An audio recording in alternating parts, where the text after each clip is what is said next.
கர்த்தர் நல்லவர், அவர் கிருபை என்றும் உள்ளது. மற்றும் ஒரு எபேசு நிருபத்திலே 3ஆம் வானம் அனுபவத்தை பெற்றுக்கொள்ள எபேசிய நிருபத்தை கருத்தாய் ஆராய்ந்து படிக்க வந்திருக்கிற உங்கள் ஒவ்வொருவரையும் ஆண்டவராய் இயேசு கிறிஸ்துவின் நாமத்தினாலே உங்கள் ஆத்தும தாகத்தையும் வாஞ்சையும் நிறைவேற்றுவாராக என்று சொல்லி வாழ்த்தி உங்களை வரவேற்கிறேன். எபேசு நிருபத்தை நான் சொல்லும் பொழுது வேத பண்டிதர்கள் இதை த குயின் ஆஃப் த எபிஸ்டல்ஸ் என்று சொல்லுகிறார்கள், அல்லது 3வது வானம் அனுபவத்தை பெறும் ஒரு நிருபம் என்று சொல்லுகிறார்கள். இந்த நிருபத்திலே பவுல் ஆழமான சத்தியங்களை சொல்லுகிறார். வேற எந்த ஒரு பட்டணத்திற்கும் இவ்வளவு ஆழமான சத்தியங்களை சொல்லவில்லை. எபேசு பட்டணம் என்று நாம் பார்க்கும் பொழுது அந்த பட்டணம் விக்கிரகங்களால் நிறைந்த பட்டணமாய் இருந்தது. எப்படி கொரிந்து காம விகாரத்தால் நிறைந்திருந்ததோ, கொலேசிய பட்டணம் எப்படி தவறான உபதேசங்களால் நிறைந்திருந்ததோ, அது போல எபேசு பட்டணம் விக்கிரகங்கள், தியானால் என்ற கிரேக்க தேவதையின் ஒரு உலக மாபெரும் பிரசித்தி பெற்ற கோயில் இருந்த இடமாக இருக்கிறது. அவர்கள் அது வானத்திலிருந்து விழுந்தது என்று அவர்கள் எல்லாம் அதை நம்பி அவ்வாறாக அவர்கள் அந்த அசுத்த ஆவியை ஆராதித்துக் கொண்டிருந்தார்கள். அந்த பட்டணத்திற்கு பவுல் சென்று சுவிசேஷமயமாக்கினார் என்று பார்க்கிறோம். அதில் நாம் வாசிக்கும் பொழுது எபேசு பட்டணத்துக்கு சுற்றிலும் இருந்த ஆசியா பட்டணத்தார் யாவரும், அதாவது நம்ம வெளிப்படுத்தின விசேஷத்துல சொல்றாரு, அந்த 7 சபைகளுக்கும் வித்திட்டவர் பவுல். எபேசு சபையிலே கிட்டத்தட்ட அவர் 2 ஆண்டுகள் தங்கி அங்கு அவர் சுவிசேஷத்தை சொல்லுவதை பார்க்கிறோம். இதுல ஆழமாய் நாம் புரிந்து கொள்ள வேண்டிய ஒரு சத்தியம், அவர் அந்த எபேசு பட்டணத்தில் உள்ள அசுத்த ஆவிகளோடு அவர் போராடவில்லை. அதற்காக நமக்கு முன்பாக ஒரு குரூப்பை அனுப்பி அந்த ஆவிகளை கட்டவும் முயற்சிக்கவில்லை. அவர் செய்ததெல்லாம் சுவிசேஷத்தை பிரசங்கித்தார். சுவிசேஷத்தின் வல்லமை எந்த அசுத்த ஆவியின் வல்லமை அல்லது விக்கிரகங்களின் வல்லமை, தவறான உபதேசங்களின் வல்லமை, இவைகளை விட அவைகள் மிகவும் பெரிய மாபெரும் வல்லமை என்று வேதம் சொல்லுகிறது. ஆகவேதான் ரோமர் 1:16 என்ன சொல்லுகிறாரு? நான் இந்த சுவிசேஷத்தை குறித்து வெட்கப்படலையே, அங்கதான் வல்லமை இருக்கு, நான் அதை குறித்து வெட்கப்படேன். எங்க வல்லமை இருக்குன்னு நான் தெரிந்து கொண்டனோ அதை குறித்து நான் கொஞ்சமும் சந்தேகப்படேன். மனிதர்கள் என்ன நினைப்பார்கள் என்பது எனக்கு கவலையே இல்லை. அந்த சுவிசேஷத்தில் வல்லமை இருக்கிறது. அததான் அங்க 1:16 சொல்றாரு. இந்த கிறிஸ்துவின் சுவிசேஷத்தை நான் எடுத்து சொல்லி கேட்கிற எவனும், விசுவாசிக்கிற எவனுக்கும் அந்த அசுத்த ஆவிகளில் இருந்தோ, காம விகாரத்தில் இருந்தோ, தவறான உபதேசத்தில் இருந்தோ, அல்லது விக்கிர ஆவிகளில் உள்ள விக்கிர ஆராதனையின் ஆவிகளில் இருந்தோ விடுதலை பெறுவதற்கு தேவ வல்லமை அந்த சுவிசேஷத்தில் இருக்கிறது என்று சொல்லுகிறார். ஆனா இன்னைக்கு சுவிசேஷத்தை ஜனங்க என்ன பண்ணிட்டாங்க? ஏதோ மனம் மாறுதலுக்காக சுவிசேஷ படை கூற்றம் என்று ரட்சிப்புக்கு அழைப்பதை மாத்திரம் சுவிசேஷம் என்று நினைக்கிறார்கள். பவுல் எபேசு நிருபத்தை எழுதும் பொழுது அங்கு 10 வருடங்கள் கழித்து எபேசு விசுவாசிகளுக்கு எழுதுகிறார். அவர்களுக்கு 2 வருஷம் அவர் போதித்தாரு. அந்த சத்தியத்தை எல்லாம் அவர்களுக்கு நினைப்பூட்டி, இரவும் பகலும் கண்ணீரோடு உங்களுக்கு சொன்னேன். அந்த அப்போஸ்தலர் 20ஆம் அதிகாரத்துல சொல்றாருல, அவங்களை கடற்கரையில கூட்டு பேசி சொல்லும் பொழுது தலைவர்களை, அந்த காரியங்களை திரும்பமா நினைப்பூட்டுவது நற்செய்தி என்று சொல்லுகிறார். கொலேசிய நிருபத்திலே அதான் சொல்றாரு, இந்த நற்செய்தியில் நீங்கள் நிலைத்திருந்தால் அது அப்படியாகும் என்று சொல்லுகிறார். அப்ப பாருங்க, அந்த நற்செய்தியில தான் வல்லமையே இருக்கிறது. நன்றாக புரிந்து கொள்ள வேண்டும். நற்செய்தியை பேசும் பொழுது கேட்கிறவர்கள், நாமே பேசி நாமே கேட்டு அந்த வல்லமையை பெற்று அனுபவிக்க முடியும். மற்றவர்களுக்கு சொல்லி அவர்கள் கேட்டு அந்த வல்லமையை பெற்றுக் கொள்ள முடியும். அதனாலதான் பவுல் சொல்லுகிறார், சிலுவையை பற்றிய உபதேசம் கெட்டு போகிறவர்களுக்கு பைத்தியமாயிருக்கிறது, ரட்சிக்கப்படுகிறவர்களுக்கோ அது தேவனுடைய பலன் என்று தமிழ்ல சொல்லி, இங்கிலீஷ்ல it's God's power and salvation. சால்வேஷன்ல எல்லாமே அடங்கி இருக்கிறது, பாவ மன்னிப்பு மாத்திரமல்ல. அதேதான் ரோமர் 1:14 சொல்லுகிறார், இட்ஸ் காட்ஸ் பவர் என்று சொல்லுகிறார். சுவிசேஷம் சொல்லப்பட வேண்டும், அது கேட்கப்பட வேண்டும், அதை கேட்டு விசுவாசிக்க வேண்டும். விசுவாசிக்கும் பொழுது தேவ வல்லமை எல்லா காரியங்களும் செய்கிறது. அங்க மனிதனுடைய வேலையெல்லாம் சுவிசேஷத்தை சொல்லுவது மாத்திரம்தான். ஏன் இதை நான் சொல்லுகிறேன் என்றால், இப்பொழுது இருக்கிற சபை தவறான பாதைக்கு சென்று கொண்டிருக்கிறது. இந்த சுவிசேஷத்தின் மகத்துவத்தை அறியவில்லை. இந்த சுவிசேஷத்தில் பிரதானமான சுவிசேஷம், சுவிசேஷம் என்றால் என்ன? ஒருவன் அதை விவரித்து சொன்னால் கூட அதை நம்முடைய பகுத்தறியும் மனம் ஏற்றுக்கொள்ள, ஏன் அவ்வளவு நல்லது, இவ்வளவு நல்லது இருக்குமா, இவ்வளவு ஒரு நல்ல செய்தி இருக்கவே முடியாது என்று நம்முடைய மனித கார்னல் பகுத்தறிவு மனம் ஏற்றுக்கொள்ளாத அளவுக்கு மிக மிக மிக நல்ல செய்தி. அதுதான் சுவிசேஷம். அதுதான் பவுல் இங்க பாருங்க, எபேசுக்கு எழுதும் பொழுது முதல் அதிகாரம் முதல் வசனத்திலேயே சொல்லுகிறார், எபேசுவிலே கிறிஸ்து இயேசுவுக்குள் இருப்பவர்களுக்கு. யாருக்கு? எல்லாம் கொரிந்தியருக்கு அப்படித்தான் எழுதுகிறார். தெசலோனிக்கேயர் 1 தெசலோனிக்கேயர் 2 தெசலோனிக்கேயர் அப்படித்தான் எழுதுகிறார். கொலோசியருக்கு அப்படித்தான் எழுதுகிறார். பிலிப்பியருக்கு அப்படித்தான் எங்க என்ன எழுதுகிறாரு? கிறிஸ்துவுக்குள். நீங்க தெசலோனிக்கே பட்டணத்தில் இருந்தாலும் நீங்க கிறிஸ்துவுக்குள்ள இருக்கீங்க. நீங்க கொரிந்து பட்டணத்தில் இருந்தாலும் நீங்க கிறிஸ்துவுக்குள்ள இருக்கீங்க. நீங்க கொலோசே பட்டணத்துல இருந்தாலும் நீங்க கிறிஸ்துவுக்குள்ள இருக்கீங்க. நீங்க மக்கதோனியா பிலிப்பு பட்டணத்துல இருந்தாலும் நீங்க யாருக்குள்ள இருக்கீங்க? கிறிஸ்துவுக்குள்ள இருக்கிறீங்கன்னு சொல்றாரு. இதுல ஒரு மாபெரும் சத்தியம் அடங்கி இருக்கிறது. கிறிஸ்தவ வெற்றி வாழ்க்கையின் சாராம்சமே இந்த ஒரு காரியம், கிறிஸ்துவுக்குள் இருக்கிறீர்கள்.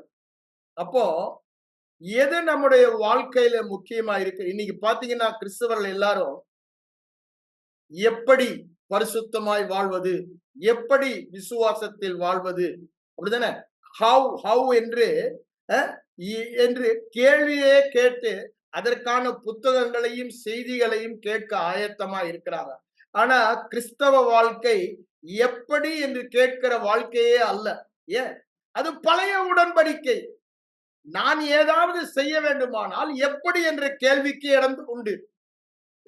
இந்த புதிய உடன்படிக்கையில் புது சிருஷ்டி, இந்த புது உடன்படிக்கையின் புது சிருஷ்டி நிருபங்கள்ல தான் ஆரம்பிக்கிறது. ரோமன் நிருபத்தில் இருந்து ஆரம்பிக்கிறது. அந்த நிருபங்களில சொல்லப்பட்ட கருத்துக்களை பார்த்தீங்கன்னா அங்க எப்படிக்கு வேலையே இல்லை. எதற்குதான் வேலை? நீ எங்கே இருக்கிறாய்? ஆண்டவர் ஆதாமை பார்த்து ஆதியாகமம் 2ஆம் அதிகாரம் 9ஆம் வசனத்துல, ஆதாமே நீ எங்கே இருக்கிறாய் என்ற ஒரு கேள்வியை கேட்டார். அவன் அப்போ கிறிஸ்துவை விட்டு பிரிந்து அவன் சாத்தானுக்குள்ள போயிட்டான். அதனாலதான் அவர் வரும்பொழுது பயந்து ஓடி தன்னை மறைத்து கொள்ளுகிறான் என்பதை நாங்க இங்க பார்க்கிறோம். இன்னைக்கும் கிறிஸ்தவர்களுக்கு அந்த பிரச்சனை தான்.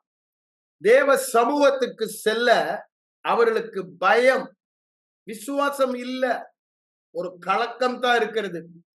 ஆனா வேத வசனம் என்ன சொல்லுகிறது? ஏற்கனவே நாம் அந்த தேவனுக்குள் இருக்கிறோம் என்று சொல்லுகிறது. நாம் எங்கே இருக்கிறோம் என்பதுதான் கிறிஸ்தவ வாழ்க்கையின் அஸ்திபாரமாக இருக்கிறது. நீ ஆதாமுக்குள் இருக்கிறாயா, கிறிஸ்துவுக்குள் இருக்கிறாயா? இதுதான் கிறிஸ்தவ வாழ்க்கை. நாம் அஸ்திபாரம். மறுபடியும் பிறந்தவர்கள் எல்லாம் கிறிஸ்துவுக்குள் இருக்கிறார்கள். விசுவாசியாதவர்கள், மறுபடியும் பிறவாதவர்கள் ஆதாமுக்குள் பிசாசுக்குள் இருக்கிறார்கள். உங்களுடைய வாழ்க்கை நீங்க எங்கே இருக்கிறீர்கள் என்பதுதான் நிர்ணயிக்கிறது. அதனாலதான் பவுல் அடிகளார் கூட கலாத்தியர்ல பெரிய இது அங்க நடக்கிறது, ஒரு பூகம்பமே நடக்கிறது, கலப்பட சுவிசேஷம் வந்தபடினால கலாத்திய சபையில. ஆகவேதான் அங்க என்ன சொல்றாரு? கிரியை அல்ல விசுவாசம் என்பதை ஆணித்தரமாக சொல்றாரு. சுவிசேஷத்தோடு கிரியை சேர்த்தால் அவன் சபிக்கப்பட்டவன் என்று எக்ஸ்ட்ரீமா போய் சொல்லுகிறார். அவன் தரிப்புண்டு போனால் நலமாயிருக்கும். இந்த கிரியையும் கிருபையும் சேர்ந்த உபதேசம் உங்களால் அழைத்தவரால் உண்டானதல்ல அப்படின்னு ரொம்ப ஸ்ட்ராங்கா பேசுகிறார். கடின சொற்கள். ஏங்க, சிறிய புளித்தம்மா முழு மாவையும் புளிப்பாக்கிடும் அவருக்கு தெரியும். அதனாலதான் அதற்கு இடமே கொடுக்க கூடாதுன்றதுல ரொம்ப ஸ்ட்ராங்கா சொல்றாரு. கிறிஸ்தவ வாழ்க்கை முழுவதுமாய் கிருபை. அப்படி என்றால் என்ன? அவர் எல்லாவற்றையும் செய்து முடித்து உங்களை அவரோடு இணைத்து விட்டார். நீங்கள் கிறிஸ்துவோடு இரண்டரை ஒன்றாக இணைந்து விட்டீர்கள். நோ மோர் டூ, இருவர் அல்ல, ஒருவராக்கி விட்டார். அந்த இடத்திற்கு நம்மை கொண்டு வந்து விட்டார். காரணம் என்ன? அதை நாம் அறிந்தோமானால் வேற ஒண்ணுமே தேவையில்லைங்க. அதை விசுவாசித்தோமானால் நாம் இருக்கும் இடம் என்ன, நாம் யார், இந்த இடத்தில் இருக்கிறபடியினால் அதை அறிந்தோமானால் இந்த எப்படி என்ற கேள்விக்கு இடமே இல்லை. அதனாலதான் கலாத்தியர் நிருபம் 6ஆம் அதிகாரம் 14, 15 வசனங்களை வாசித்து பாருங்க. அங்க என்ன சொல்றாரு? அவங்க 1000 சொல்றாங்க. உங்கள் கிரியையும் அல்ல, விருத்த சேதனமும் அல்ல, விருத்த சேதனம் செய்தாலும் ஒன்றுமில்லை, செய்யாவிட்டாலும் ஒன்றுமில்லை, புது சிருஷ்டியே காரியம் என்று சொல்லுகிறார். அப்படின்னா என்ன அர்த்தங்க? எதை செய்யணும், செய்ய வேண்டும் என்பது அல்ல, நான் எப்படி செய்ய வேண்டும் என்பதும் அல்ல. எதுதான் காரியம்? நீ இருக்கும் இடம், நீ கிறிஸ்துவுக்குள் இருக்கிறபடியால் நீ புது சிருஷ்டி. 2 கொரிந்தியர் 5:17 சொல்றாரு, ஒருவன் கிறிஸ்துவுக்குள் இருந்தால், ஐயா, இருக்கிற இடம் தான் உன் வாழ்க்கையை நிர்ணயிக்கிறது. நீ எதை விசுவாசிக்கிறாய்? ஆனா பிசாசு என்ன சொல்றான்?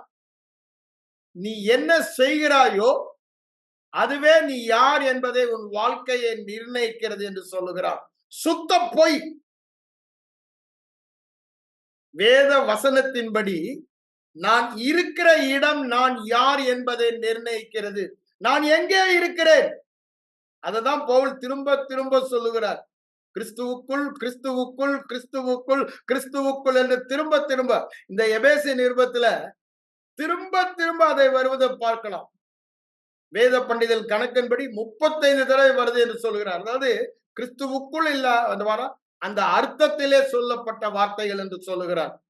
1ஆம் அதிகாரத்துல பாத்தீங்கன்னா திரும்ப திரும்ப அது ஒரு 15, 16 தடவை வருவதை நம்ம பார்க்கலாம். அதை சொல்லிட்டுதான் அந்த காரியத்தை நாம் அறிந்து கொள்வதற்கான ஜெபத்தையும் பவுலடியார் அங்கு செய்வதை நாம் பார்க்கிறோம்.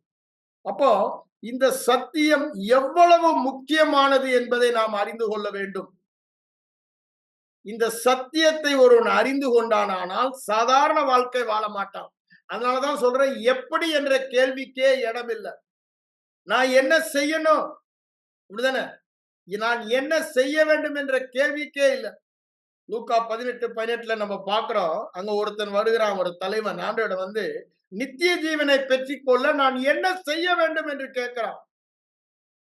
ஆண்டவர் சொன்னதும் அவன் அப்படியே வழங்கி போறான். ஏன், என்ன செய்ய வேண்டும் நீங்க கேட்டீங்கன்னா அது ஒருவராலும் முடியாது. ஏதாவது ஒரு குறை இருக்குன்னு தான் நியாயப்பிரமாணம் காமிக்கும். இப்படிதானே? அதனாலதான் வேதவசனம் தெளிவாய் நமக்கு காண்பிப்பது, தான் செய்கிறதினாலே ஒருவனும் தேவனுக்கு முன்பாக அங்கீகரிக்கப்படுவதில்லை, நீதிமானாக்கப்படுவதில்லை. ரோமர் 3:20 சொல்றாரு, கலாத்தியர் 2:16 சொல்றாரு, கலாத்தியர் 3:11 சொல்றாரு. அதாவது ஒரு மனுஷனும் உலகத்தில் பிறந்தவன் தன்னுடைய சுய கிரியையினாலே தேவனுக்கு முன்பாக நீதிமானாகவோ பரிசுத்தனாகவோ காணப்படவே முடியாது.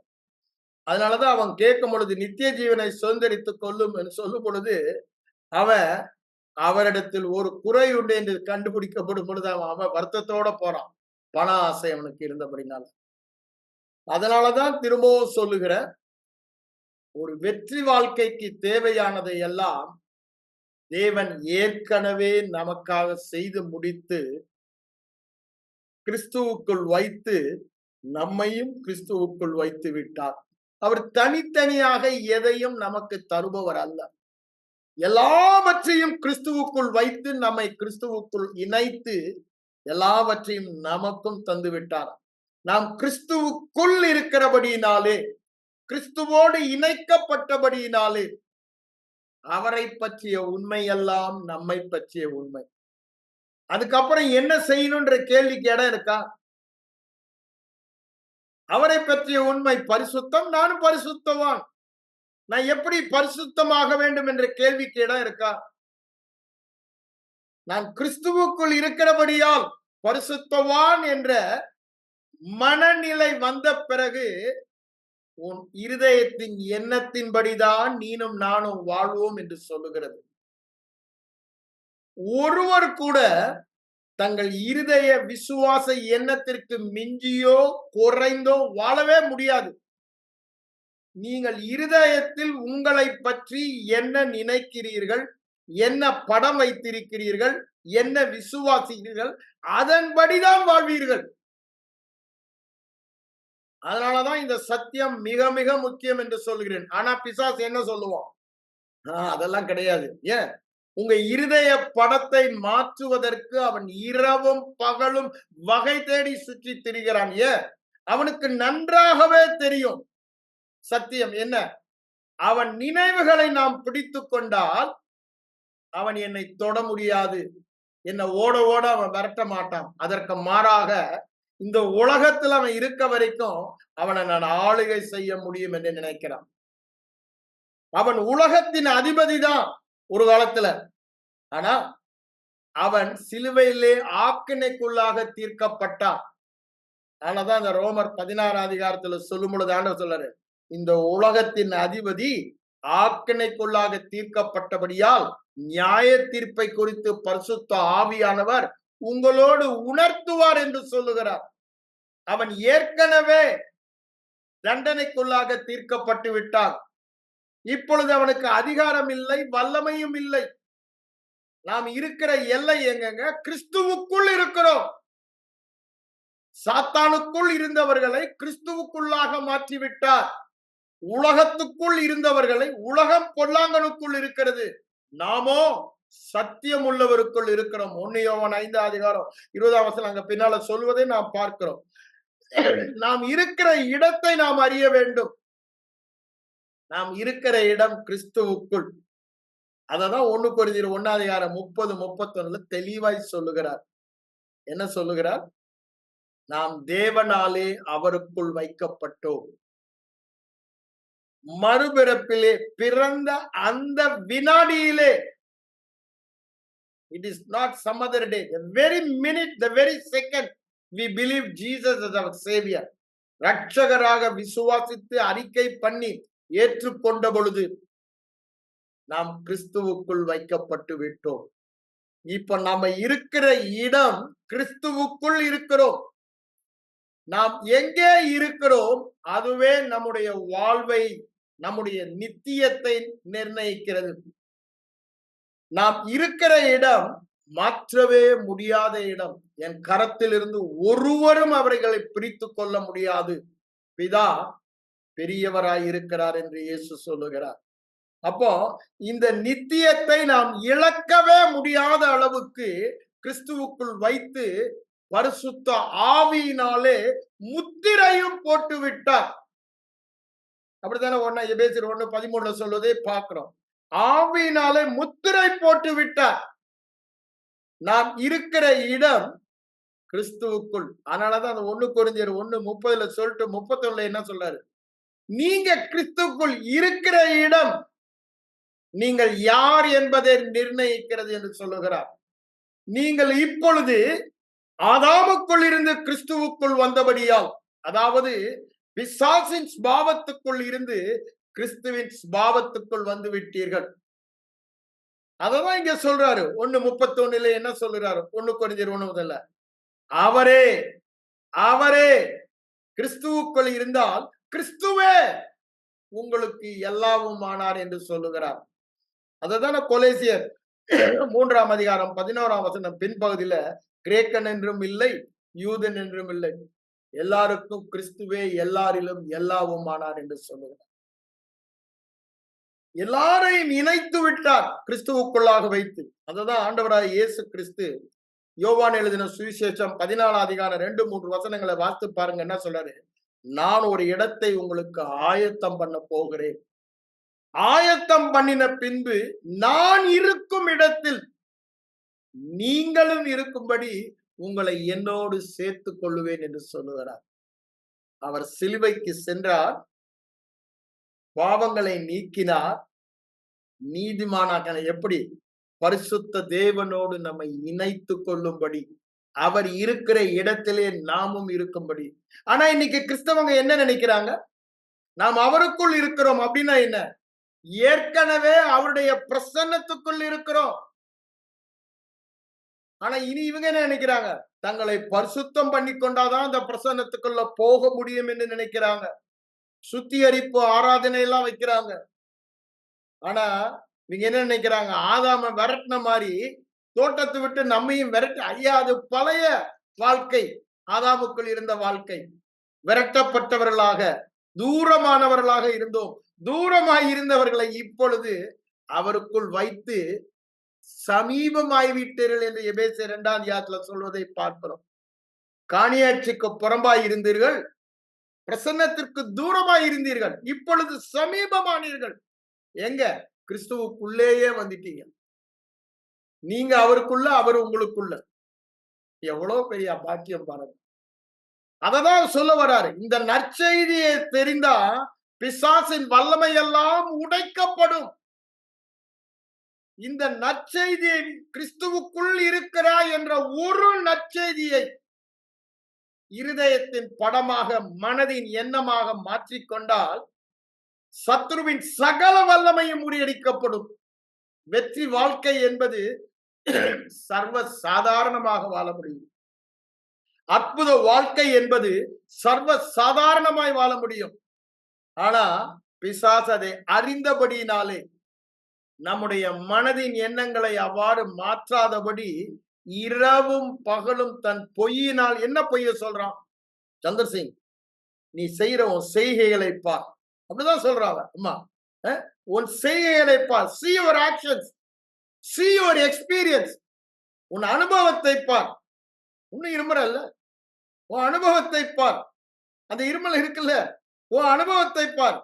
நீ கிறிஸ்துவுக்குள்ள இல்ல, நீ கிறிஸ்துவினால் அங்கீகரிக்கப்படல, நீ கிறிஸ்துவுக்கு பிரியமானவன் அல்ல, நீ கிறிஸ்துவின் பாதுகாப்புல உயர் மறைவுல இல்ல அப்படின்னு சொல்லி நம்முடைய செய்கைகளை, நம்முடைய அனுபவங்களை, நம்முடைய உணர்வு, ஐம்புலன் உணர்வுகளை காண்பித்து நம்மை திசை திருப்புகிறார். அதெல்லாம் பொய்யானது. இந்த வேத வசனம் ஒண்ணுதான் சத்தியம். அதை சொல்லும் பொழுது நம்மையும் அறியாமல், எப்படி ஏவாளிடம் வந்தாவ, இதை புசிக்கும் நாளிலே நீங்கள் தேவர்களாவில் என்றான். இதான் நம்பிட்டு, ஏன் அப்ப ஆதாம் ஏவல் நீங்க எல்லாம் இன்னும் தேவ சாயலுக்கு வரல அப்படின்னு ஒரு பொய்ய சொல்லி ஆண்டவர் மேல சந்தேகப்பட வைக்கிறான். இன்னைக்கு அதேதான். நீ கிறிஸ்துவுக்குள் இருக்கிறாய் என்ற ஆவியானவரால் எழுதப்பட்ட வார்த்தை சொல்லுகிறது. ஒரு தடவை இல்லைங்க, நூற்றுக்கணக்கான வார்த்தைகள் இருக்கிறது. ஆனா அவன் அததான் சந்தேகப்பட வைக்கிறான். எதை வைத்து சந்தேகப்பட வைக்கிறான்? நம்முடைய ஐம்புலன் உணர்வுகளை வைத்து. அதனாலதான் பவுல் சொல்றாரு, நாம் ஐம்புலன் உணர்வுகளினால் தரிசித்து வாழ்பவர்கள் அல்ல. நம்ம எப்படி வாழ்பவர்கள்? தேவன் சொல்லுகிற வார்த்தையை காணாது இருந்தும் அவைகளை விசுவாசித்து வாழ்கிறவர்கள். அதனாலதான் 2 கொரிந்தியர் 4:18 என்ன சொல்றாரு? நாம் ஐம்புலன் உணர்வுகளால் காண்கிற காரியங்களை நாம் நோக்கி இல்ல, காணாததை நாம் நோக்கி இருக்கிறோம். காணாதது என்ன? தேவ வசனம் சொல்லுகிறது. தேவ வசனம் என்ன சொல்லுகிறது? நான் கிறிஸ்துவுக்குள் இருக்கிறேன். கிறிஸ்துவுக்குள் இருக்கிறபடியால் அவரை பற்றிய உண்மை எல்லாம் என்னை பற்றிய உண்மை. என்னையா அநியாயமா இருக்குது? நீ ஒண்ணுமே செய்யலையா? அவருக்குள்ள இருக்கிறனால அவரை பற்றிய உண்மையெல்லாம் உண்மை என்று சொல்லுகிறேன்னு சொல்லி பிசாசு என்ன சொல்லுவான்? இது சுத்த பொய் என்று சொல்லுவான். இந்த மூளை அறிவுக்கு அது சரியாதான் இருக்கும், பகுத்தறிவுக்கு. ஆனா இந்த வேதம் ஒருபோதும் பொய்யுரையாது. பொய்யுரையாத தேவனுடைய வார்த்தை. அந்த ஆவியாகிய தேவன் என் ஆவி மனிதன் எங்கே இருக்கிறான் என்பதை எழுதி காண்பித்திருக்கிறார். கிறிஸ்துவுக்குள் இருக்கிறோம் என்பதை. இந்த கிறிஸ்துவுக்குள் இருக்கிறோம் என்ற சத்தியத்தை அறிந்தோமானால், நான் இன்னும் பரிசுத்தமாகணும், நான் இன்னும் நீதியாகணும், நான் இன்னும் சுகமாகணும், நான் இன்னும் பலப்படணும், நான் இன்னும் வெற்றியாகணும் என்ற முயற்சிக்கு இடமே இல்லை. ஏன்? ஏற்கனவே நான் பரிபூரண வெற்றிக்குள், சுகத்துக்குள், நீதிக்குள், பலனுக்குள், ஆரோக்கியத்துக்குள் இருக்கிறேன். ஏன்? கிறிஸ்துவுக்குள் இருக்கிறபடியால் அவரை பற்றிய உண்மை, என்னை பற்றிய உண்மை. அவருக்கு என்னவெல்லாம் நடந்ததோ அதெல்லாம் எனக்கும் நடந்தது. அவர் பாவத்திற்கென்று ஒரே தரம் மரித்தார், நானும் பாவத்தின் எல்லைக்கு ஒரே தரம் மரித்து விட்டேன். அவர் நீதியின் எல்லைக்கு உயிரோடு எழுந்தார், அவர் தேவனுக்கென்று பிழைத்திருக்கிறார், நானும் அவரோடு உயிரோடு எழுந்து தேவனுக்கென்று பிழைத்திருக்கிறேன். அப்போ நான் தேவனுக்கு பிழைக்கணும்னு முயற்சி எடுக்க தேவையில்லை. என் எண்ணங்கள் மாற்றப்பட வேண்டும், அதன் மூலமா என் விசுவாசம் செயல்பட வேண்டும். ஐயோ நான் பாவத்துக்கு மரிக்க வேண்டுமே, சுயத்துக்கு மரிக்க வேண்டுமே, முயற்சியே தேவையில்லை. முயற்சி இல்லாத விசுவாச வாழ்க்கை தான் பரிசுத்த வாழ்க்கை. பரிசுத்தத்திற்கு போராட தேவையில்லை. ஆனா சபையில என்ன சொல்றாங்க? இன்னும் பரிசுத்தத்துக்கு போராட சொல்றாங்க. போராட தேவையில்லை. ஏன்? அத போராட சொல்லுகிறவன் பிசாசு. அது அவனுடைய நயவஞ்சகம். ஏன்? உனக்கு இருக்கிறதை இல்லாதது போல அவன் காண்பிப்பான். ஆனா பரிசுத்த ஆவியானவர் உன் ஐம்புலன் உணர்வுகளிலே உனக்கு இல்லாததை இருக்கிறதாக சொல்லுகிறார். ஏன்? அவர் எல்லாவற்றையும் அறிந்தவர். ஆவி மண்டலத்தில் இருப்பவைகளை அறிந்தவர். என்னுடைய முழு வாழ்க்கையும் அறிந்தவர். அவர் சொல்லுகிறார், நீ கிறிஸ்துவுக்குள் இருக்கிறார், அவருக்குள் வைக்கப்பட்டபடியினாலே அவரே உனக்கு எல்லாவுமானார் என்று சொல்லுகிறார். இந்த சத்தியத்தை நாம் தெளிவாக அறிந்து நம்முடைய எண்ணங்களை மாற்றிக்கொண்டோமானால், அதனாலதான் பவுல் திரும்பவும் சொல்லுகிறார், ரோமர் 12:2 பாருங்க என்ன சொல்லுகிறாரு? உலகத்திற்கு ஒத்த வேஷம். உலகத்திற்கு ஒத்த வேஷம் என்ன? உலக மக்கள் இன்னும் மறுபடியும் பிறக்கல அப்படின்னா என்ன அர்த்தம்? அவங்க ஆவி மரித்ததா இருக்கிறது. அவங்க ஆவியினால ஒன்றையுமே அறிய முடியாது. அவங்க அறிந்து கொள்வதெல்லாம் மூளை அறிவினால் மாத்திரம். அந்த மூளை அறிவு ஐம்புலன் அறிவை சார்ந்ததா இருக்கிறது. தான் காண்பது, கேட்பது, ருசிப்பா, அது தொடுவது, இதை சார்ந்ததா இருக்கிறது. ஆகவே ஆவிக்குரிய மண்டலத்தை அவர்களால் அறியவே முடியாது. அப்ப உலக வேஷம் என்ன? என் ஐம்புலன் சொல்லுவதுதான் சத்தியம். ஆவிக்குரிய அறிவு என்ன? ஆவியானவர் ஆவியாக வசனத்தில் இருந்து நமக்கு எடுத்து காட்டுவது ஆவிக்குரியவன். மாம்சத்துக்குரியவன் ஆவிக்குரியவன். அப்படித்தானே சொல்ற ரோமர் 8:6 பாருங்க. மாம்சத்துக்குரியவன் மாம்சத்துக்குரியவளை சிந்திக்கிறான். மாம்ச சிந்தை மரணம், ஆவியின் சிந்தையோ சமாதானமும் ஜீவன். ஏன்? ஆவிக்குரியவளை அவன் சிந்திக்கிறான். உலக மக்கள் ஆவிக்குரியவளை சிந்திக்க முடியாது. அததான் 1 கொரிந்தியர் 2:9 10, 11 வசனங்களை வாசித்து பாருங்க. தேவன் ஆயத்தம் பண்ணினவைகளை காது கேட்கவில்லை, கண்கள் காணவில்லை, மனதின் இருதயத்தில் அவைகள் தோன்றும். அப்படின்னு என்ன? இருதயத்துல இன்னும் படம் உண்டாகவில்லை. ஏன்? உலக மக்கள் ஆவியிலே மரித்தவர்களாய் இருக்கிறார்கள். ஆனா நீங்களும் நானும் மறுபடியும் பிறந்த நாளிலே ஆவியிலே உயிர் பெற்றவர்கள். இந்த உலகத்துல பிறக்கிற எல்லா மனிதனும் பிறக்கும் பொழுது ஆவியில் மரித்தவர்களாக தான் பிறக்கிறாங்க. யார் ஒருவன் இயேசுவை விசுவாசித்து ஏற்றுக்கொள்ளுகிறானோ அவனுடைய ஆவிதான் நித்தியமாக உயிர்ப்பது. ஏன் அது நித்தியம்? அது கிறிஸ்துவின் ஜீவன். ஆகவே அது நித்தியம் என்று சொல்லுகிறார். நித்தியமாக உயிர் பெறுகிறது. ஆகவே நாம் என்ன முடியும்? ஆவிக்குரிய காரியங்களை அறிந்து கொள்ள முடியும். ஜென்மஸ்பாவ மனுஷனே அறிய மாட்டான். அப்படிதான் 1 கொரிந்தியர் 2:14 சொல்றாரு. இதெல்லாம் சொல்லிட்டு தான் எங்களுக்கோ கிறிஸ்துவின் சிந்தை என்னங்க? நான் கிறிஸ்துவுக்குள் இருக்கிறேன். எங்களுக்கோ கிறிஸ்துவின் சிந்தை உண்டாயிருக்கிறது. நான் கிறிஸ்துவுக்குள் இருக்கிறேன். அததான் அங்க அத்தேனே பட்டணத்துல பவுல் சொல்லும் பொழுது தெளிவாய் சொல்லுகிறார். அத்தேனே பட்டணம் 17ஆம் அதிகாரத்துல வரும் பாருங்க. அப்போஸ்தலர் 17ல அவர் அங்க உங்க புலவர்களே சொல்லியிருக்காங்கன்னு அவர் சொல்லுவார். அங்க பாருங்க 17ஆம் அதிகாரத்துல அத்தனை பட்டணத்துல அவன் இது பண்றதை நம்ம பார்க்கிறோம். அங்க பாருங்க 28ஆம் வசனத்துல அவர் சொல்றத பாருங்க. அவருக்குள் நாம் பிழைக்கிறோம் அப்படின்னு என்ன? கிறிஸ்துவுக்குள் நாம் பிழைக்கிறோம். நான் இருக்கிற இடத்துல இருந்தா நான் வாழ்கிறேன் அப்படின்னா என்ன அர்த்தம்?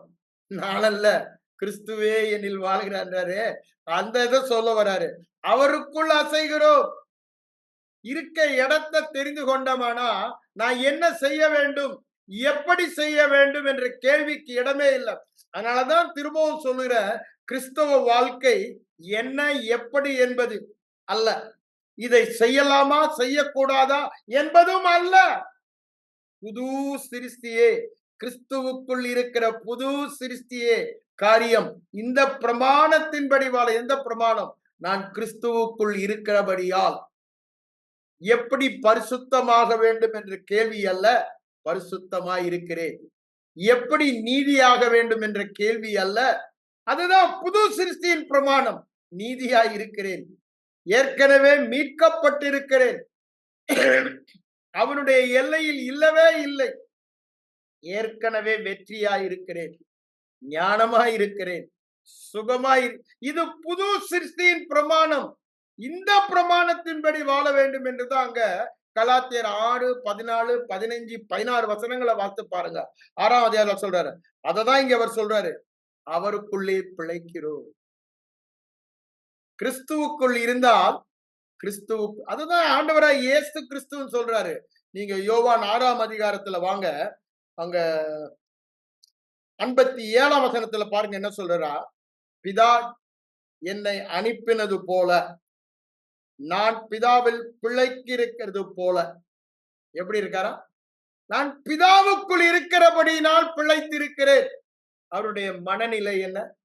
கிறிஸ்து இயேசுவில் இருந்த சிந்தையே எங்களுக்கு உண்டாயிருக்கிறது என்று பவுல் சொல்லுகிறார்.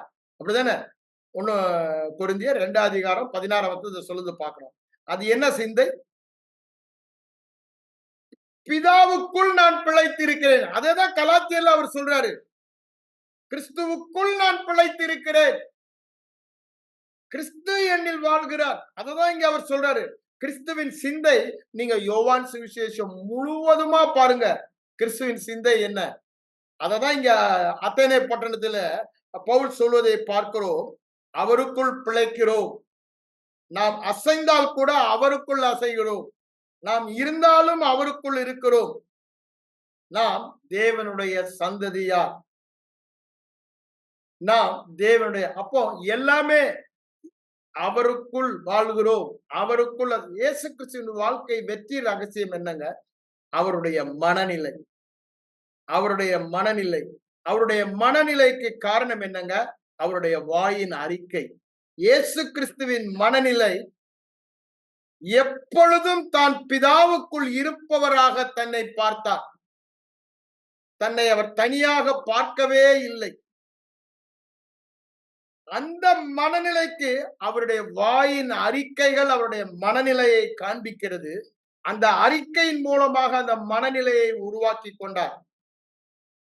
நம்முடைய வாழ்க்கையிலும் அந்த அறிக்கை செய்வது நமக்கு பிரயோஜனமாய் இருக்கும். இயேசு எவ்வாறு அறிக்கை செய்து நான் பிதாவுக்குள் இருக்கிறவன் என்று காணப்படும்படி, பவுலடியார் அப்படித்தானே சொல்றாரு. பிலிப்பியர் 2ஆம் அதிகாரம் 3ஆம் அதிகாரம் 8, 9 வசனங்களை சொல்றாரு. கிறிஸ்துவுக்குள் இருக்கிறவன் என்று காணப்படும்படி. அதுதான் அவருடைய ஒரே லட்சியமா இருந்தது. மீதி எனக்கு கொடுத்தப்பட்ட வெளிப்பாடு, அது இதெல்லாம் பத்தி எனக்கு கவலையா இல்லை. நான் வெளிப்பாடு பெற்றவன் தான், அப்போஸ்தலனாய் அழைக்கப்பட்டவன் தான், அற்புத அடையாளங்களோடு வல்லமையோடு நான் ஊழியம் செய்தவன் தான், ஒன்றிலும் குறைவில்லாதவன் தான். ஆனா ஒன்னே ஒண்ணுதான் என் வாழ்க்கையின் லட்சியமா இருக்கிறது. எதற்காக நான் பிடிக்கப்பட்டேன்? என்னுடைய நீதி அல்ல, தேவனால் உண்டாகிற விசுவாசத்தின் நீதியிலே நான் வாழ. அப்படின்னு என்ன? கிறிஸ்துவுக்குள் இருக்கிறவன் என்று காணப்படும்படி. கிறிஸ்துவுக்குள் இருந்தா என்ன அர்த்தம்? கிறிஸ்துவின் நீதி என்னுடைய நீதி, தேவனுடைய நீதி. அதில் நான் வாழும்படிக்கு ஆசையாய் தொடருகிறேன் என்று சொல்லுகிறார். அந்த கிறிஸ்துவுக்குள் இருக்கிற வல்லமையில் நான் வாழ வேண்டும் என்று அவர் தொடருகிறார். சுய முயற்சியே அல்ல, நாம் போராடி பெறுவதும் அல்ல, மன எண்ணங்களை மாற்றி விசுவாசித்து வாழ்வது என்பதை தெளிவுபடுத்துகிறார். இயேசு கிறிஸ்துவினுடைய வாழ்க்கையை அதை தான் சொல்லுகிறார். நம்ம பார்க்கிறோம். நீங்க யோவான் சுவிசேஷம் முழுவதுமா திரும்ப திரும்ப படித்து பாருங்க. கிறிஸ்தவ வெற்றி வாழ்க்கையின் சாராம்சம் என்ன என்பதை காண்பிக்கிறார். முழுவதுமாக தான் எங்கே இருக்கிறேன் என்பதை அறிந்தவராக, பிதாவுக்குள் இருக்கிறேன் என்று அறிந்தவராக, அதைதான் அவர் சொல்றாரு. நீங்க யோவான் 14 அதிகாரத்துக்கு வாங்க, அவர் அங்க சொல்லுவதை நாம் பார்க்கிறோம். அந்த யோவான் 14 தான் நான் சொன்னேன், உங்களுக்கு ஒரு இடத்தை ஆயத்தம் பண்ண போகிறேன், ஆயத்தம் பண்ணின பின்பு நான் இருக்கும் இடத்தில் உங்களை சேர்த்துக் கொள்ளுவேன் என்று சொன்னார். அதே யோவான் 14 சொன்னவர் தான் யோவான் 17:24 என்ன சொல்றாரு பாருங்க. அவர் என்ன சொல்றாரு பாருங்க. 26 பாருங்க, அவர் என்ன சொல்றாரு. யோவான் 17:24-26 அப்ப என்ன சொல்றாரு பாருங்க. 23 இருந்தே ஆரம்பிச்சிடுறாரு. உலகம் அறியும்படிக்கு நான் அவர்களிலும் நீர் என்னிலும் இருக்கும்படி வேண்டிக் கொள்ளுகிறேன். நீர் எனக்கு தந்த மகிமையை அவர்கள் காணும்படி நான் எங்கே இருக்கிறேனோ, 24 வசனம், அங்கே அவர்களும் என்னோடு கூட இருக்க விரும்புகிறேன். அவருடைய விருப்பமும் ஜெபமும் அதுதான். அததான் செய்ய போறேன் 14 அதிகாரத்திலும் சொல்றாரு. நான் எங்கே இருக்கிறேனோ அங்கே அவர்களும் என்னுடன் கூட இருக்க விரும்பிய, அதுதான் வெற்றி வாழ்க்கை. வேற ஒண்ணுமே தேவையில்லை. Once you are in Christ, your life is a victorious life. இப்ப நீங்க செய்ய வேண்டியதெல்லாம், போராட வேண்டியது ஒண்ணுமே இல்லை. அது பரிசுத்தமா இருக்கலாம், அது சுகமா இருக்கலாம், அது வெற்றியா இருக்கலாம், பலனா இருக்கலாம், ஆவியின் வரங்கள், கிரியைகள், கனிகள் எதுவாய் இருந்தாலும் மனதின் எண்ணங்கள், நான் எங்கே இருக்கிறேன்? கிறிஸ்துவுக்குள் இருக்கிறேன். கிறிஸ்துவுக்குள் இருக்கிறபடியால் அவரை பற்றிய உண்மை எல்லாம் என்னை பற்றிய உண்மை. அவருக்கு நடந்ததெல்லாம் எனக்கும் நடந்தது. அந்த இடத்துக்கு வரணுங்க. அததான் அவர் இங்க சொல்லுகிறார். நான் எங்கே இருக்கிறேனோ அங்கே அவர்களும் இருக்கும்படி விரும்புகிறேன் என்று சொல்லுகிறார். அதற்குத்தான் அந்த மகிமையை நமக்கு தந்துட்டேன்னாரு. நம்ம உன்ன அறியாம ஆதாம துரத்தினவரை நம்மள வெளியே துரத்திட்டான்னு நினைக்கிறோம். அந்த மகிமைக்குள்ளேயே இருக்கிறோம். மோசே கூட கண்மலையில வைத்து பின்பாக மகிமையை காண்டார். ஆனா நம்ம என்ன பண்றோம்? மகிமைக்குள்ளேயே நம்மை கொண்டு வந்து விட்டார். அதுதான் ரோமர் 9ஆம் அதிகாரத்துல சொல்றாரு, மகிமைக்கு எத்தனமாக்கின பாத்திரம் என்று சொல்லுகிறார். கிறிஸ்துவின் சாயலுக்கு முன்னறிந்து முன்குறித்து அழைத்து மகிமைப்படுத்தி இருக்கிறார் என்று சொல்ல, எல்லாமே கிறிஸ்துவுக்குள் இருக்கிறபடினால்தான். வேற ஒண்ணுமே இல்லை. Because we are in Christ. அதுதான் சொல்றாரு. இங்க 14ஆம் அதிகாரத்துல அவர் சொல்றாரு தன்னுடைய சீக்கிரட்டை பத்தி சொல்லும் பொழுது. யோவான் 14ஆம் அதிகாரத்துக்கு வாங்க, 14th சாப்டர். அங்க நீங்க 10ஆம் வசனத்துக்கு வாருங்க. அவர் அங்க சொல்லுவதை நாம் பார்க்கலாம். நான் பிதாவிலும் பிதா என்னிலும் இருக்கிறது. அவருடைய மனநிலை பாருங்க. I in the Father and Father in me. அப்போ என்னுடைய அறிக்கை என்னவா இருக்க வேணும்? நான் கிறிஸ்துவுக்குள் இருக்கிறேன், கிறிஸ்து எனக்குள் இருக்கிறார். இதுதான் இந்த மனநிலை தான் நம்முடைய வெற்றியின் ரகசியம். அவர் பிதா என்று சொல்லுகிறார். ஆனா நமக்குள்ள மூவருமே வந்துட்டாங்க. அப்படிதாங்க சொல்றாரு அந்த 14ஆம் அதிகாரத்துல, நாங்கள் வந்து வாசம் பண்ணுவோம் என்று. ஆனா நம்முடைய அறிக்கை எப்படி இருக்குது? நான் கிறிஸ்திய பவுலடியில அதுதான் திரும்ப திரும்ப எம்பசைஸ் பண்றாரு. ஏன்? இப்ப உலகத்துல கிறிஸ்துவின் ஆவியானவர் தான் எனக்குள் இருக்கிறார், நான் கிறிஸ்துவின் ஆவியானவருக்குள் இருக்கிறேன். ஆவியாகிய வந்த தேவனை நாம் இன்னும் அங்கீகரிக்கவில்லை. அதுதான் பிரச்சனை. யூதர்களுக்கு என்ன பிரச்சனை? மாம்சத்தில் வந்த இயேசுவை அவர்கள் ஏற்றுக்கொள்ளவில்லை. அதான் அவங்க பிரச்சனை. இன்னைக்கு கிறிஸ்தவர்களுக்கு என்ன பிரச்சனை? ஆவியாக வந்த கிறிஸ்துவை, கிறிஸ்துவுக்குள் அவள் இருப்பதை, கிறிஸ்து அவர்களுக்கு இருப்பதை அவர்கள் ஏற்றுக்கொள்ளவில்லை. அதுதான் கிறிஸ்தவனுடைய பிரச்சனையா இருக்கிறது. யூதர்களுக்கு எப்படி மாம்சத்தில் வந்த இயேசுவை அறியவில்லையோ, இன்றைக்கு சபைக்கு புது சிருஷ்டிக்கு பிரச்சனை. ஆவியில் வந்த கிறிஸ்துவை கிறிஸ்துவுக்குள் தாங்கள் இருப்பதை அறியவில்லை. ஆனா இயேசுடைய மனநிலை பாருங்க. கிறிஸ்துவின் சிந்தை எங்களுக்கு இருக்கிறது என்று பவுல் சொல்ல. கிறிஸ்துவின் சிந்தை என்னங்க? நான் பிதாவும் பிதா என்னிலும். நம்முடைய சிந்தை என்னவாக இருக்கணும்? நான் கிறிஸ்துவிலும் கிறிஸ்து என்னிலும். ஐயா, இது ஆயிரக்கணக்கான தடவை சொல்ல வேண்டிய ஒரு வார்த்தை. ஏன்? வாயை திறந்து சொல்லும் பொழுதுதான் உள்ளத்திலே படம் உருவாகிறது. எந்த ஒரு காரியத்தையும் நம்ம சொல்லும் பொழுது அந்த காரியத்தை குறித்த படம் தான் வருகிறது. ஆப்பிள் சொன்னா A for apple, A P P P L அதான் வருது நம்ம மனசுல. ஆப்பிள் கனிதான் நம்முடைய இருதயத்துல உடனே வருகிறது, எண்ணத்துல ஒரு படம் வருகிறது. அப்படித்தானே? அந்த படம் தான் எல்லாவற்றுக்குமே காரணம். ஒருத்தருக்கு வழி கேட்டா வழி சொல்லும் போது என்ன சொல்றோம்? அப்படியே போங்க.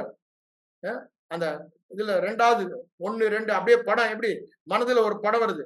முதல் ரைட் திரும்பாதீங்க, 2வது ரைட் திரும்பாதீங்க, 3வது லெப்ட்ல ஒரு ரோடு போகும். இது என்ன? மனதில ஒரு படம். அந்த மனதின் படத்தை தான் வாயில சொல்றோம். ரூட் சொல்லும் பொழுது எல்லாமே வாயில் பேசுவது படத்தை உருவாக்குகிறது. அந்த படத்தில் இருந்துதான் நம்ம ஆபரேட் பண்றோம். ஏன்? மனிதன் அவ்வாறு சிருஷ்டிக்கப்பட்டான். எப்படி? இருதயத்தில் படம் பிடித்து செயல்படுபவனாக சிருஷ்டிக்கப்பட்டான். அதனாலதான் ஆதியாகமம் 11:6 என்ன சொல்றாரு? அவங்க இருதயத்துல படம் பிடிச்சிட்டாங்கன்னா, அந்த காட்சி உண்டாயிடுச்சுன்னா தேவனே வந்தாலும் அதை தடுக்க முடியாது. பிசாசு. அதனாலதான் பிசாசு உங்க இருதய படத்தை பிடிப்பதற்கு, இன்னொரு விதத்துல உங்களுடைய எண்ணங்களை பிடிப்பதற்கு, the battle is in our mind only. அவனுடைய படத்தை உருவாக்குவதற்கு, அவனுடைய எண்ணத்தை நம்மிலே கொண்டு வருவதற்கு பொய்யை விதைத்துக் கொண்டே இருக்கிறான். சூழ்நிலைகள் மூலமாக, அனுபவம் மூலமாக, ஐம்புலன் உணர்வுகள் மூலமாக, இரவும் பகலும். அவன் யாருங்க? பொய் சொல்லுகிறவன், குற்றம் சொல்லுகிறவன். அப்படிதானே? வெளிப்படத்தின் 12 சொன்ன இரவும் பகலும் அவன் தம் பொய்யினால நம்மளை வஞ்சிக்க. அவனுக்கு வல்லமையோ பலனோ ஒண்ணுமே கிடையாது. அவன் பொய்யை ஏற்றுக்கொண்டு நம்முடைய எண்ணங்கள் அவ்வாறு சிந்திக்கும் பொழுதுதான் ஆண்டவருடைய வார்த்தை பிரகாரம் உன் நினைவின்படியே உனக்கு ஆக கடவுது.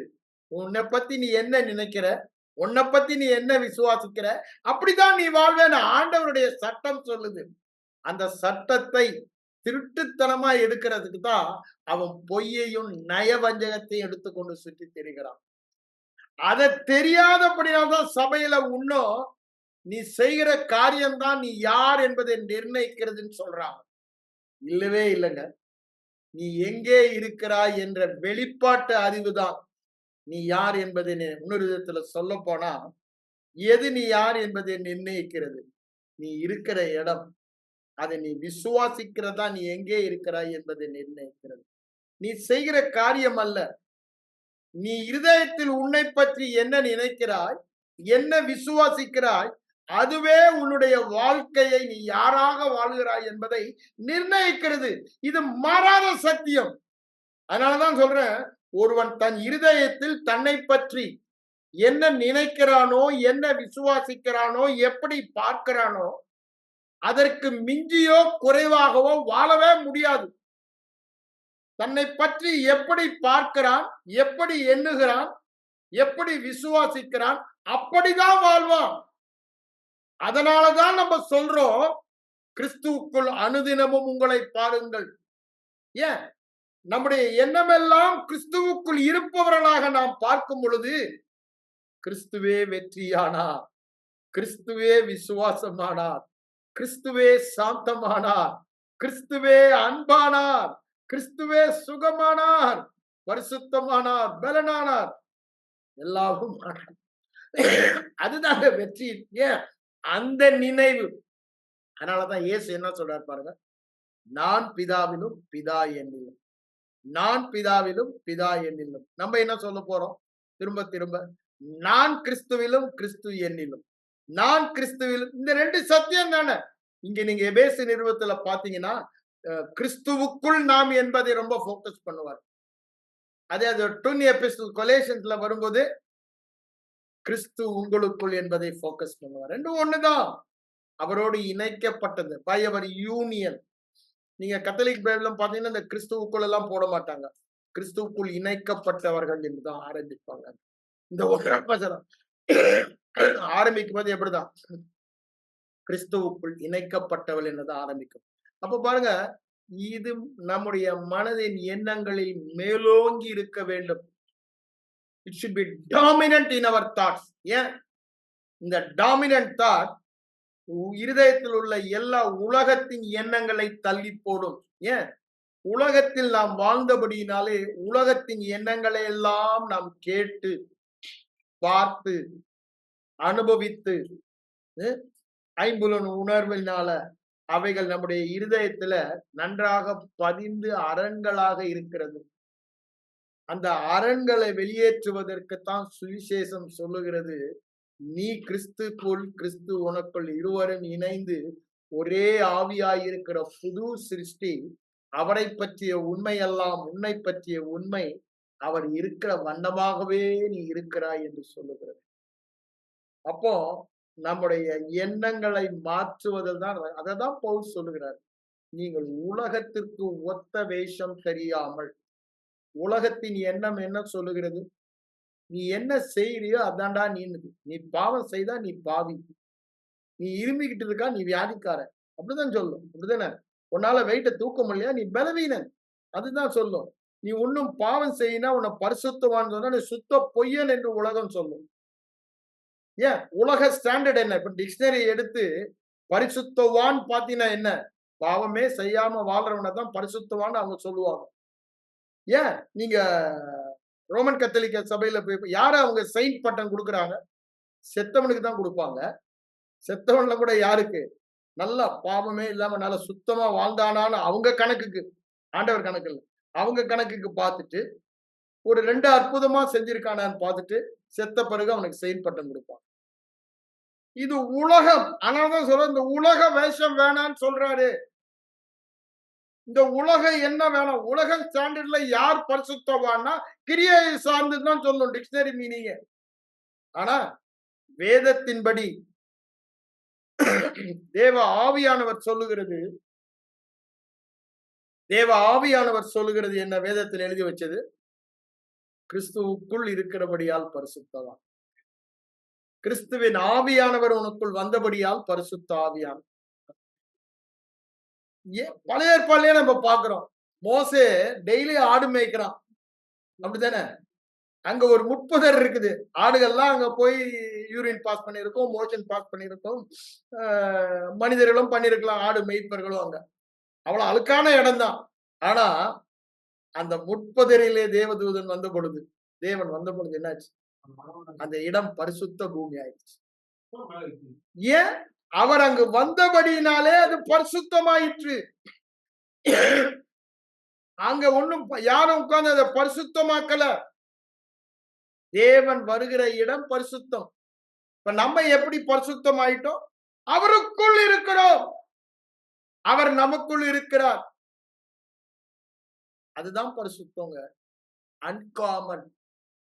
பரிசுத்தம் என்றால் ஹாகியோஸ், அப்படிதானே? கேதாஷ், நீங்க முத பாத்தீங்கன்னா கேதாஷ் என்ற வார்த்தை தான் ஆதியாகமம் 2லயே போய் 7ஆம் நாளை ஆசீர்வதித்து அதை பரிசுத்தமாக்கினார். கேதார் set apart, totally set apart, அப்படிதானே? பிரித்தெடுக்கப்பட்டது, அவருக்கு பிரத்யேட்சமாய் உபயோகமாகும்படி, அவருக்கு சொந்தமாகும்படி பிரித்து வைக்கப்பட்டது. அதனால்தான் இஸ்ரவேல் ஜனங்களை பரிசுத்த ஜனம் என்று சொல்லுகிறார். பூமியில் உள்ள சகல ஜாதிகளிலும் உங்களை மாத்திரம் எனக்கு சொந்தமான பரிசுத்த ஜனமாக தெரிந்து கொண்டேன் என்று சொல்லுகிறார். ஏன்? அவர் நடுவிலே வாசம் பண்ண கூடாரம் போட்டாரு, டாபர்நாக்கிள், அப்படிதானே? அப்போ அதனால் அவங்களுடைய காரியங்கள் எல்லாம் விகற்பமாய் இருந்தது. எஸ்தர் 3ஆம் அதிகாரத்துல 8ஆம் வசனம் 9ஆம் வசனம் பாத்தீங்கன்னா அங்க சொல்லுவான், அவன் ஆமான், துஷ்ட ஆமான் என்ன சொல்லுவான்? ஒரு கூட்டம் இருக்கியா நம்ம ஊர்ல ராஜா கிட்ட போய் சொல்றான், இந்த கூட்டத்து மக்கள் விகற்பமானவர்கள், அவங்க பழக்க வழக்கம் செயல்கள்லாம் வித்தியாசம், they are not common, uncommon people. அப்படின்னு என்ன? பரிசுத்தமானவர்கள் என்பதை அங்க சொல்வதை பார்க்கிறோம். ஏன்? முர்தகாயுடைய வாழ்க்கையில அவன் பார்க்கிறான், அன்காமன். யோசேப்புடைய வாழ்க்கையில பார்க்கிறோம், அன்காமன். தானியேலுடைய வாழ்க்கையில பார்க்கிறோம், they are different, they are not common like others. உலகத்திற்கு ஒத்த வேஷம் அவங்களிலே இல்ல. அததான் பரிசுத்தம் என்று சொல்லுகிறோம். எண்ணங்களிலே பரிசுத்தம் தான், வாழ்க்கையிலே பரிசுத்தம். எண்ணங்களிலே பரிசுத்தம் என்ன? தேவனுடைய எண்ணம், நான் இருக்கிற இடம், நான் யார், நீ எங்கே இருக்கிறாய், அது நீ யார் என்பதை நிர்ணயிக்கிறது. அப்ப the crux of the matter is where you are. அதான் அவர் சொல்றாரு, நான் பிதாவில் இருக்கிறேன், நான் தனியே இல்லை. அங்க யோவான் 10:30 அதான் சொல்றாரு, நானும் பிதாவும் ஒன்றாய் இருக்கிறோம். அவருடைய மனநிலையை பாருங்க. நிறைய வார்த்தை நான் உங்களுக்கு இதெல்லாம் நம்ம அறிக்கையா நம்ம பண்ணலாம். இப்போ நம்ம இந்த கிறிஸ்துவுக்குள் என்ற இதை போறதுக்கு முன்னாடி கொஞ்சம் இயேசுவின் ஏற்கனவே நான் உங்களுக்கு அதை நான் நிறைய தடவை சொல்லியிருக்கேன்.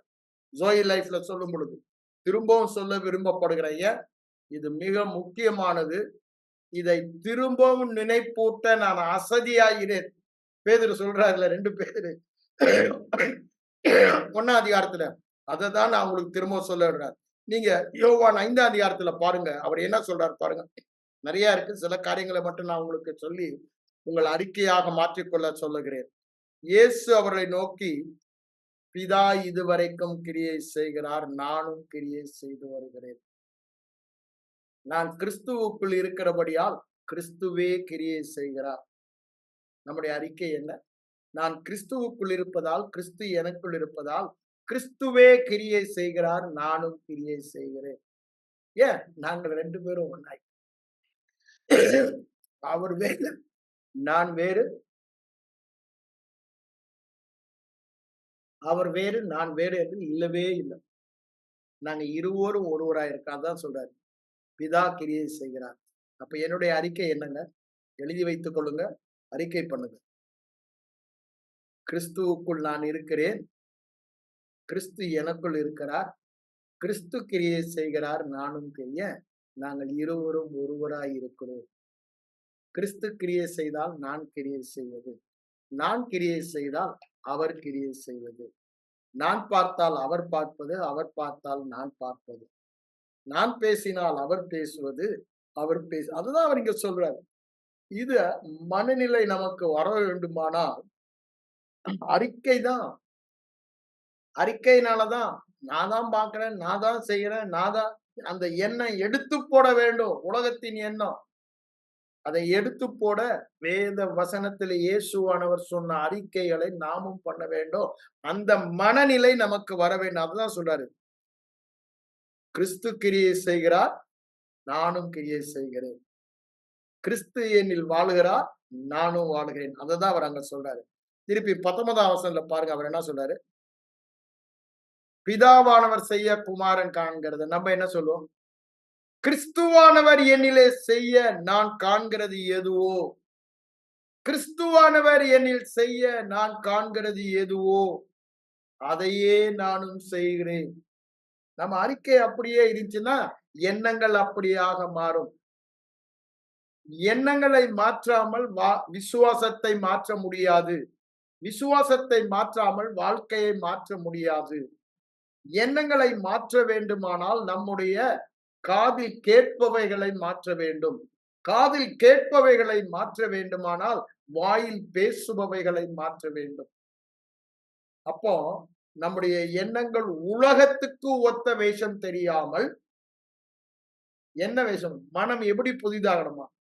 தேவனுக்கு நன்மையும் பிரியமுமான பூரண சித்தம். தேவனுக்கு நன்மையும் பிரியமான பூரணமான சித்தம் என்னங்க? தேவ சாயலை நாம் காண்பிக்க வேண்டும். இயேசுவானவர் பிதாவின் சாயலை காண்பிக்கத்தான் நான் வந்தேன்றார். பிதாவின் சாயலை உங்களுக்கு காண்பி. அதுதாங்க நம்முடைய சித்தமும். கிறிஸ்துவுக்குள் வைக்கப்பட்ட நோக்கம் என்ன? அந்த மகிமையை நாம் காண்பிக்க வேண்டும். மகிமையின் சாயலை வெளிப்படுத்த வேண்டும். அதற்கு மனம் மாற்றப்பட வேண்டும். உலகத்திற்கு ஒத்த வேஷம் தெரியாமல் மனம் புதிதாகிறதுனாலே. எப்படி? தேவனுக்கு பிரியமும் நன்மையும் பூரண சித்தம் இன்னதென்று நம்முடைய வாழ்க்கையிலே மறுரூபமாகி காண்பிக்க மனம் புதிதாக வேண்டும். மனம் புதிதாக வேண்டுமானால் கிறிஸ்துவுக்குள் இருக்கிறவன் என்ற மனம் நம்முடைய மனமாக மாற வேண்டும். கிறிஸ்து எனக்குள், நான் கிறிஸ்துவுக்குள். அப்படித்தானே அவர் சொல்றாங்க. நான் பிதாவுக்குள், பிதா எனக்குள். அந்த இடத்திற்கு நாம் வர வேண்டும். நான் எங்கே இருக்கிறேனோ அங்கே இருக்கும். அதை அவர் செய்து முடித்து விட்டார் என்று சொல்லுகிறார். நாம் கிறிஸ்துவுக்குள் இருக்கிறோம். கிறிஸ்துவுக்குள் இருக்கிறோம். அதான் சொல்றார். அதனாலதான் இந்த அறிக்கையை நாம் செய்ய வேண்டும்.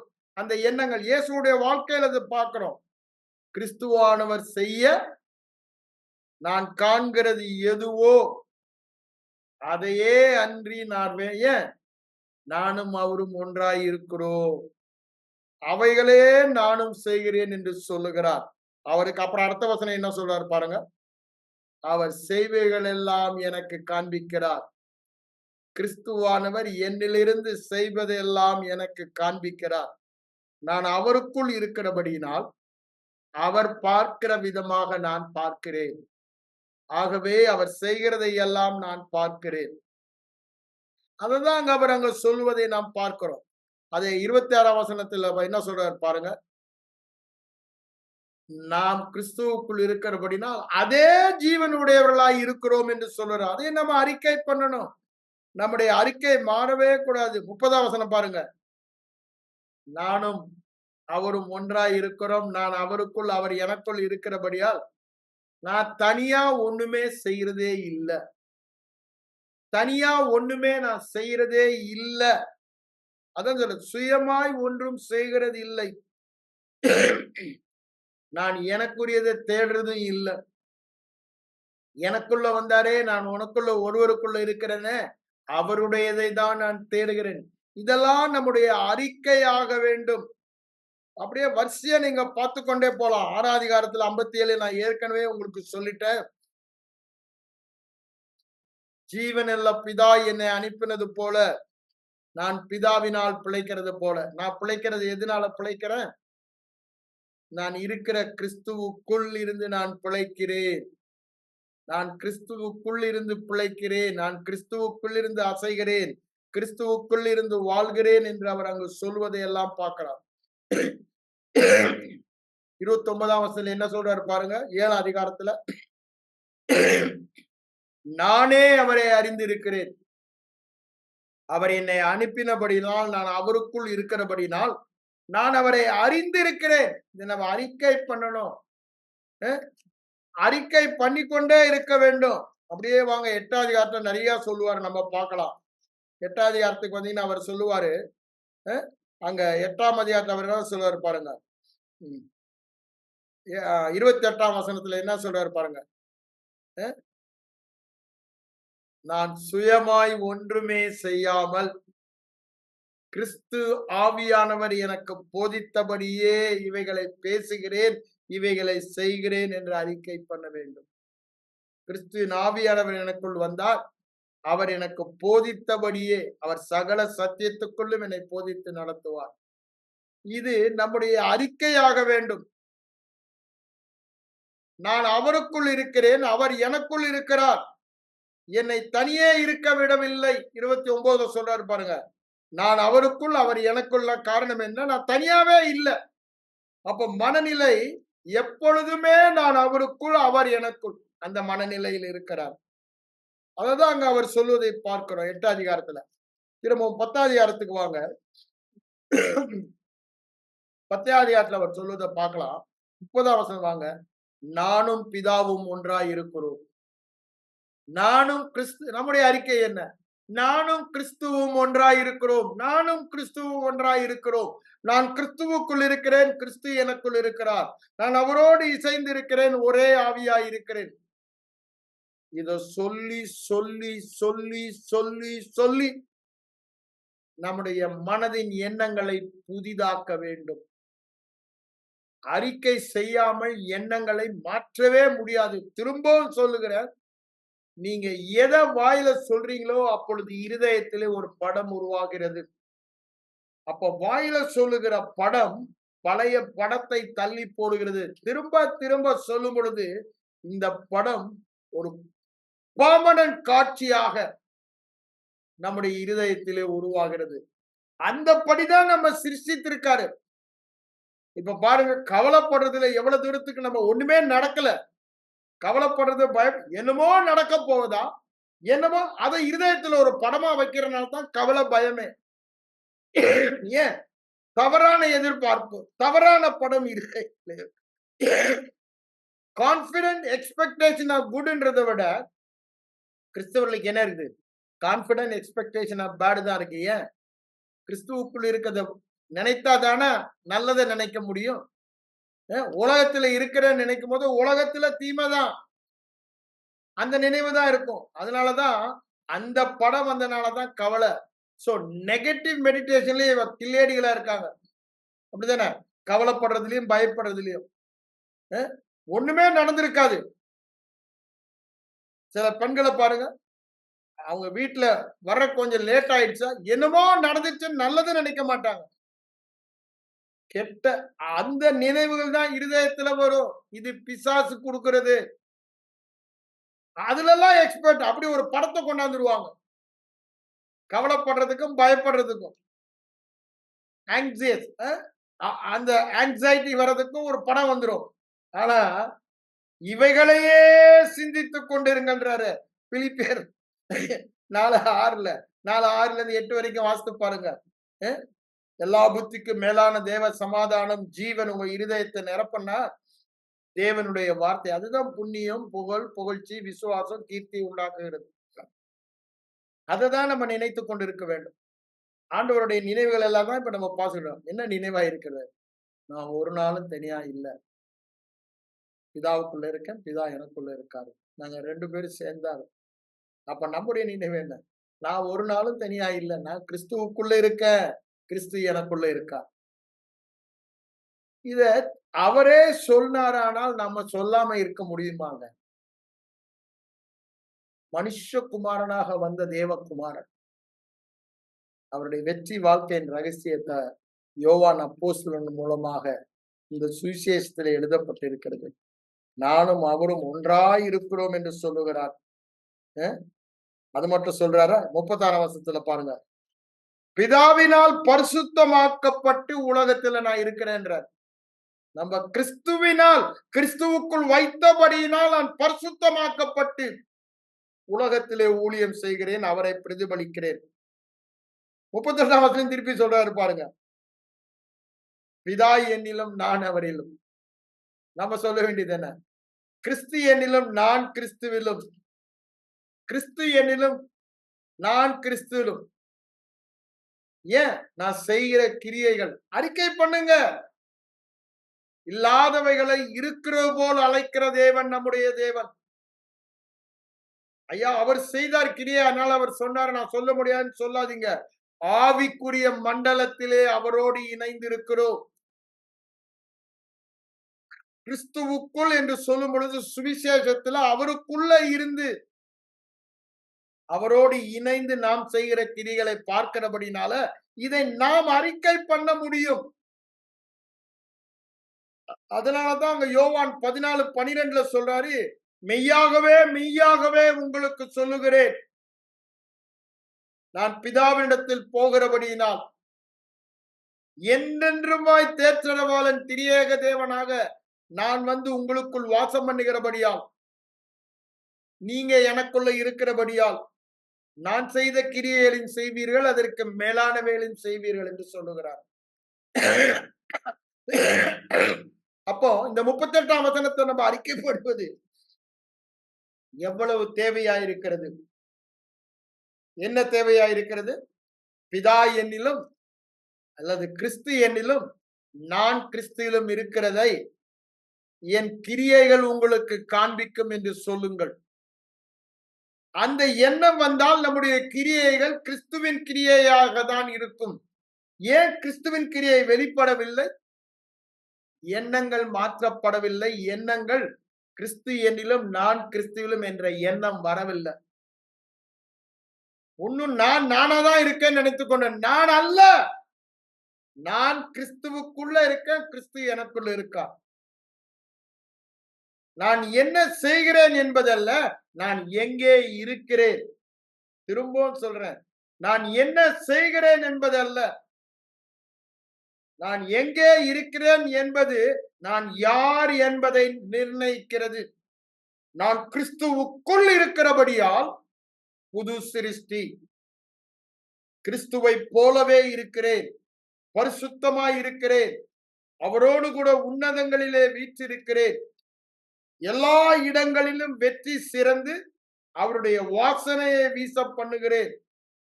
கிறிஸ்துவுக்குள் இருக்கிறபடியால் வாக்கு தத்தங்கள் எல்லாம் ஆம் என்று நான் இருக்கிற இடம் என் வெற்றி வாழ்க்கையை நிர்ணயிக்கிறது.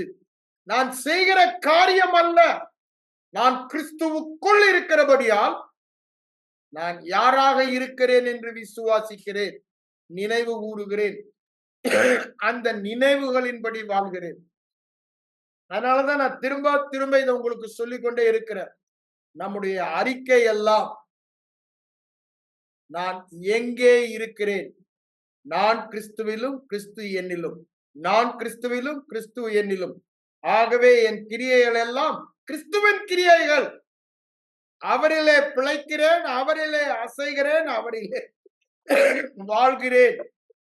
இயேசுவே அவ்வாறு அறிக்கை செய்தால் நாம் அறிக்கை செய்ய வேணாமா? இந்த 10 அதிகாரத்துக்கு அப்புறம் நேர நீங்க 12 கடைசியில 49, 50 சொல்வதை பார்க்கலாம். அதே நம்முடைய அறிக்கையா மாற்றிக் கொள்ளலாம்.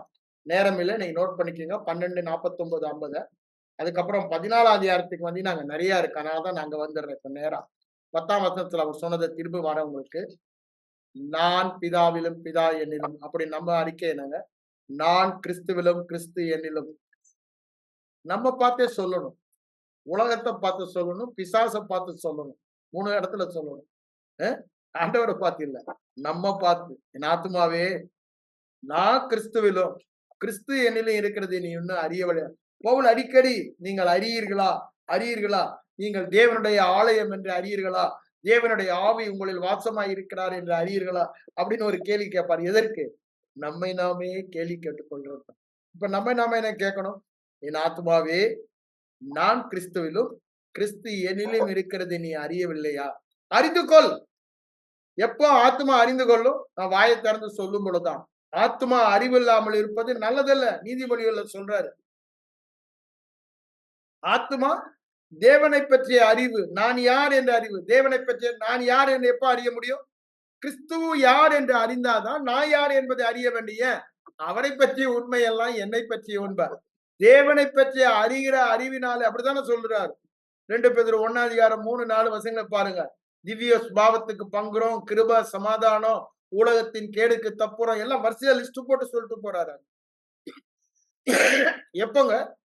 தேவனை அறியும் பொழுது நான் யாரைய அவருக்குள் இருக்கிறேன், அவரை பற்றிய உண்மை எல்லாம் என்னை பற்றிய உண்மை. அதனாலதான் அவர் இங்க சொல்றாரு, நான் கிறிஸ்துவிலும் கிறிஸ்து என்னிலும் இருக்கிறத என் ஆத்துமாவே நீ விசுவாசிக்கிறது இல்லையா?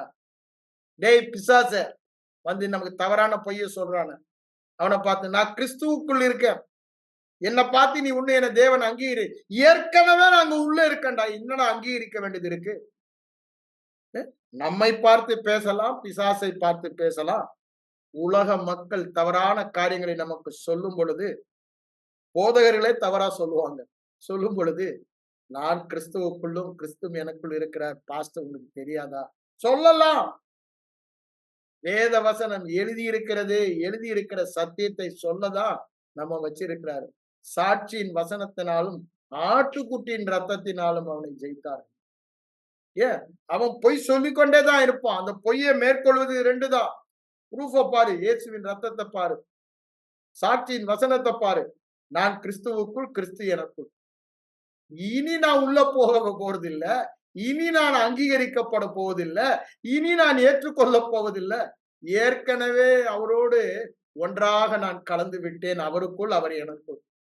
அப்போ திரும்ப திரும்ப நம்ம ஆத்மாவுக்கு நினைப்போட்டது, என் ஆத்மாவே நீ ஒருபோதும் மறவாத, என் ஆத்மாவே நீ ஒருபோதும் மறவாத, நீ கிறிஸ்துவுக்குள்ள இருக்க, கிறிஸ்து உனக்குள்ள இருக்காரு.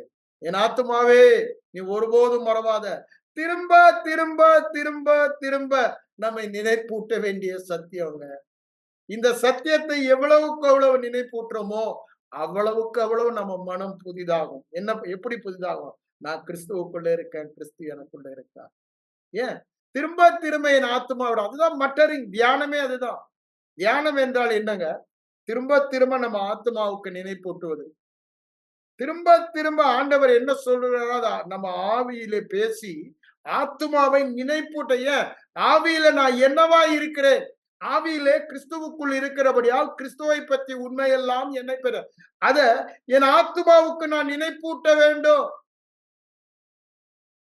அங்கதான் அவன் அட்டாக் பண்றான். என் மனதில அந்த எண்ணங்களால் நிரப்பப்பட வேண்டும். அதனாலதான் அங்க கொலைசியர் 3:16 சொல்றாரு, பரிபூரணமாய் வாச லெட் இட் டுவெல் ரிச்லி. தேவனுடைய வார்த்தை நான் கிறிஸ்துவுக்குள் இருக்கிறேன் என்ற வார்த்தை அப்படியே பரிபூர்ணமா என்னிலே வாசமா இருக்க வேண்டும். அப்பதான் அவனுடைய பொய்யை தள்ளி போட முடியும். இது எங்கேயோ ஒரு மூலையில இருந்து அவன் பொய் டாமினேட் பண்ண ஆரம்பிச்சிடும்.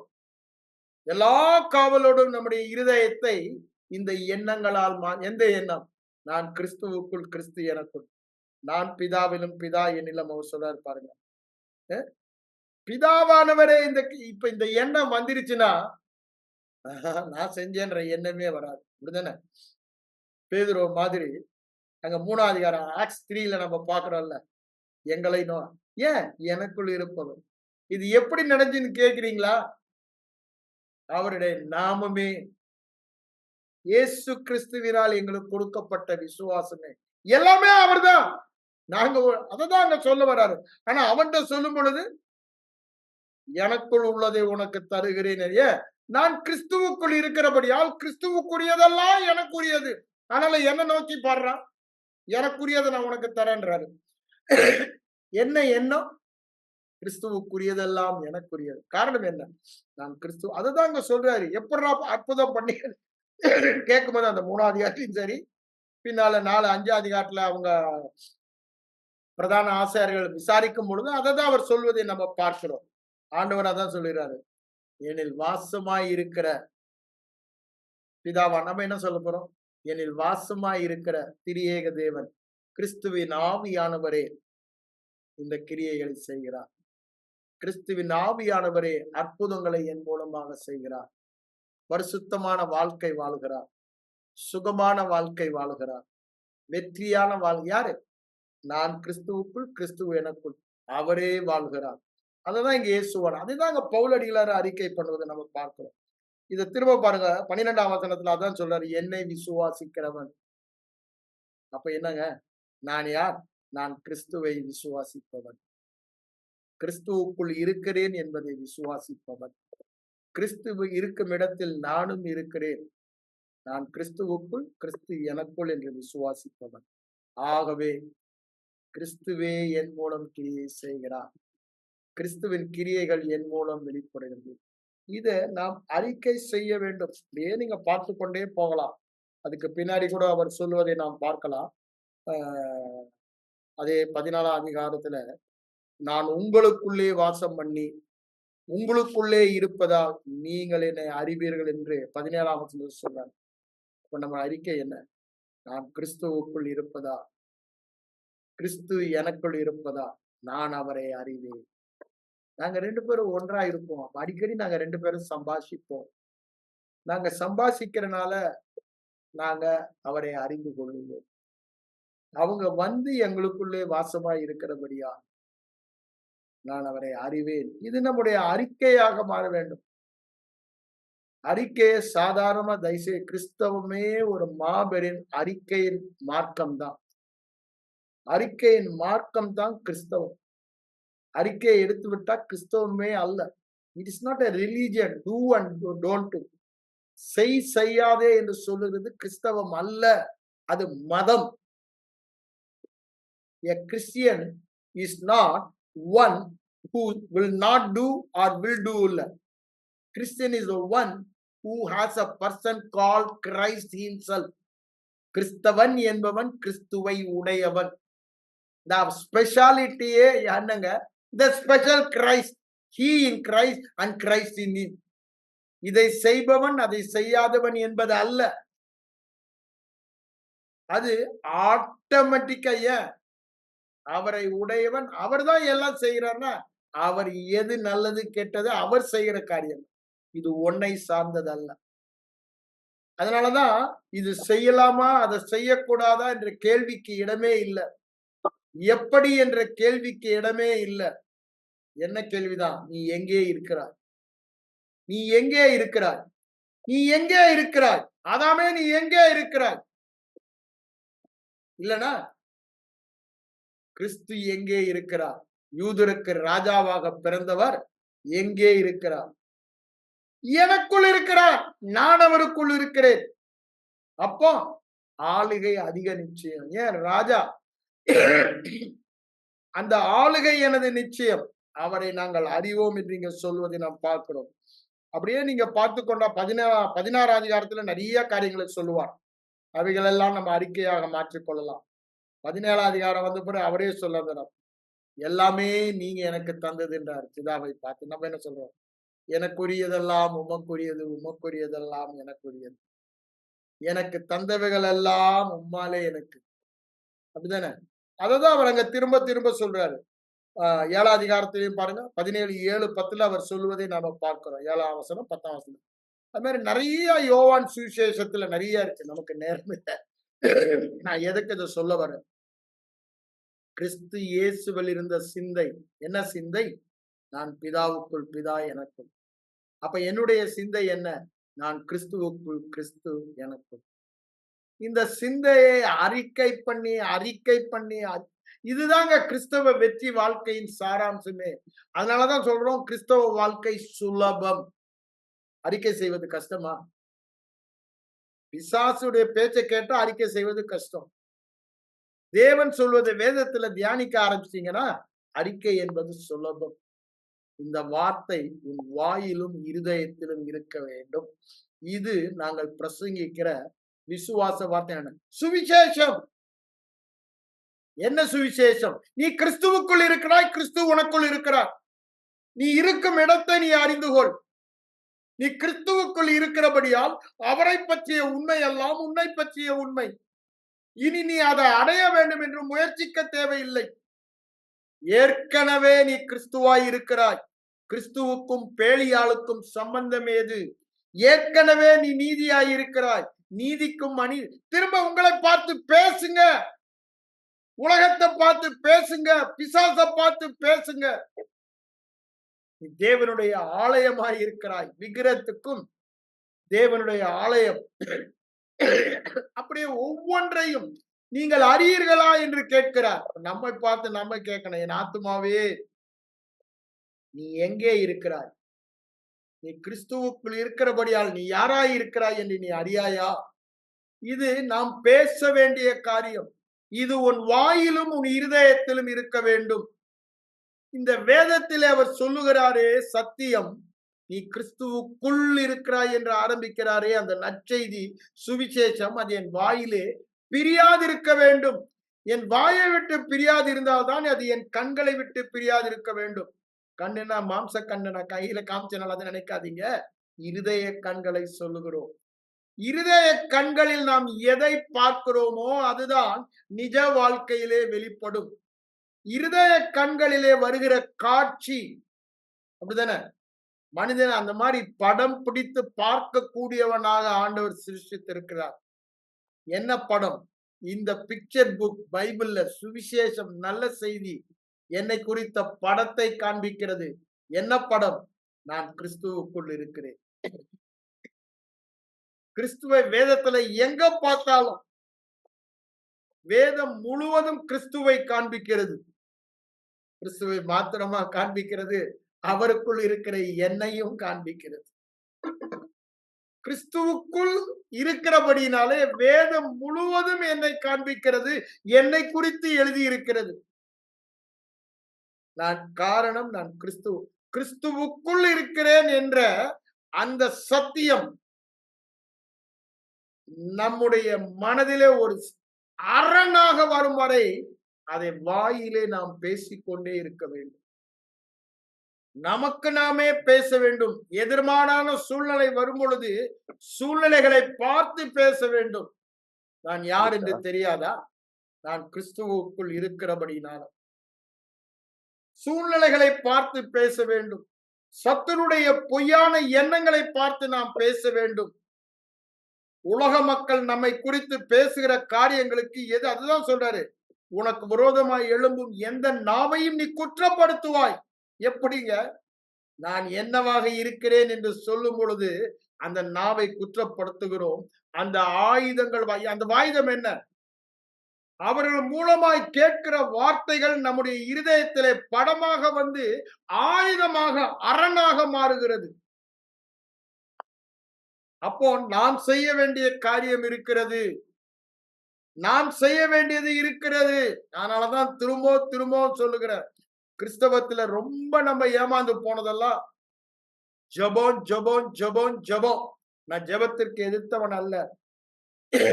ஜெபிக்க வேண்டியது இடைவிடாமல் ஜெபிங்கள் என்று சொல்லி இருக்கிறார். ஆனா மனதின் எண்ணங்களை மாற்றாமல் ஜெபிப்பதுல ஒரு பிரயோஜனம் இல்லையே. தேவ சித்தத்துக்கு விரோதமாக எண்ணிக்கொண்டு தேவ சித்தத்தை எதிர்பார்த்தா ஒண்ணுக்கொண்டு எதிர்மாறாக இருக்கிறது. காரியம் நடக்காது. தேவ சித்தத்திற்கு ஏற்ற எண்ணங்களை மாற்றி அந்த எண்ணங்களின்படி ஜெபிக்கும் பொழுதுதான் காரியம்.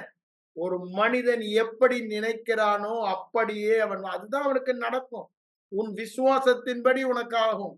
நீ என்ன உன்னை பத்தி நினைக்கிற? உன்னை குறித்த படம் என்ன? நீ உன்னை எவ்வாறு பார்க்கிறாய்? அவ்வாறுதான் நீ வாழ்வ. நீ எவ்வாறு உன்னை எண்ணுகிறாய், நினைக்கிறாய், சிந்திக்கிறாய், அவ்வாறுதான் நீ வாழ்வ.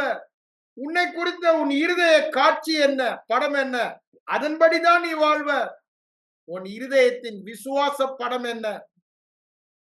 ஐயா, அதற்குத்தானே ஆவியானவர் கொடுக்கப்பட்டு இருக்கிறார். அதற்குத்தானே நம்ம ஆவியில உயிர்ப்பிக்கப்பட்டு இருக்கிறோம். உலக மக்களால முடியாது இதை படம் பிடித்து பார்க்கிறதற்கு. அவங்க தவறான காரியங்களை படம் பிடித்து பார்க்கலாம்.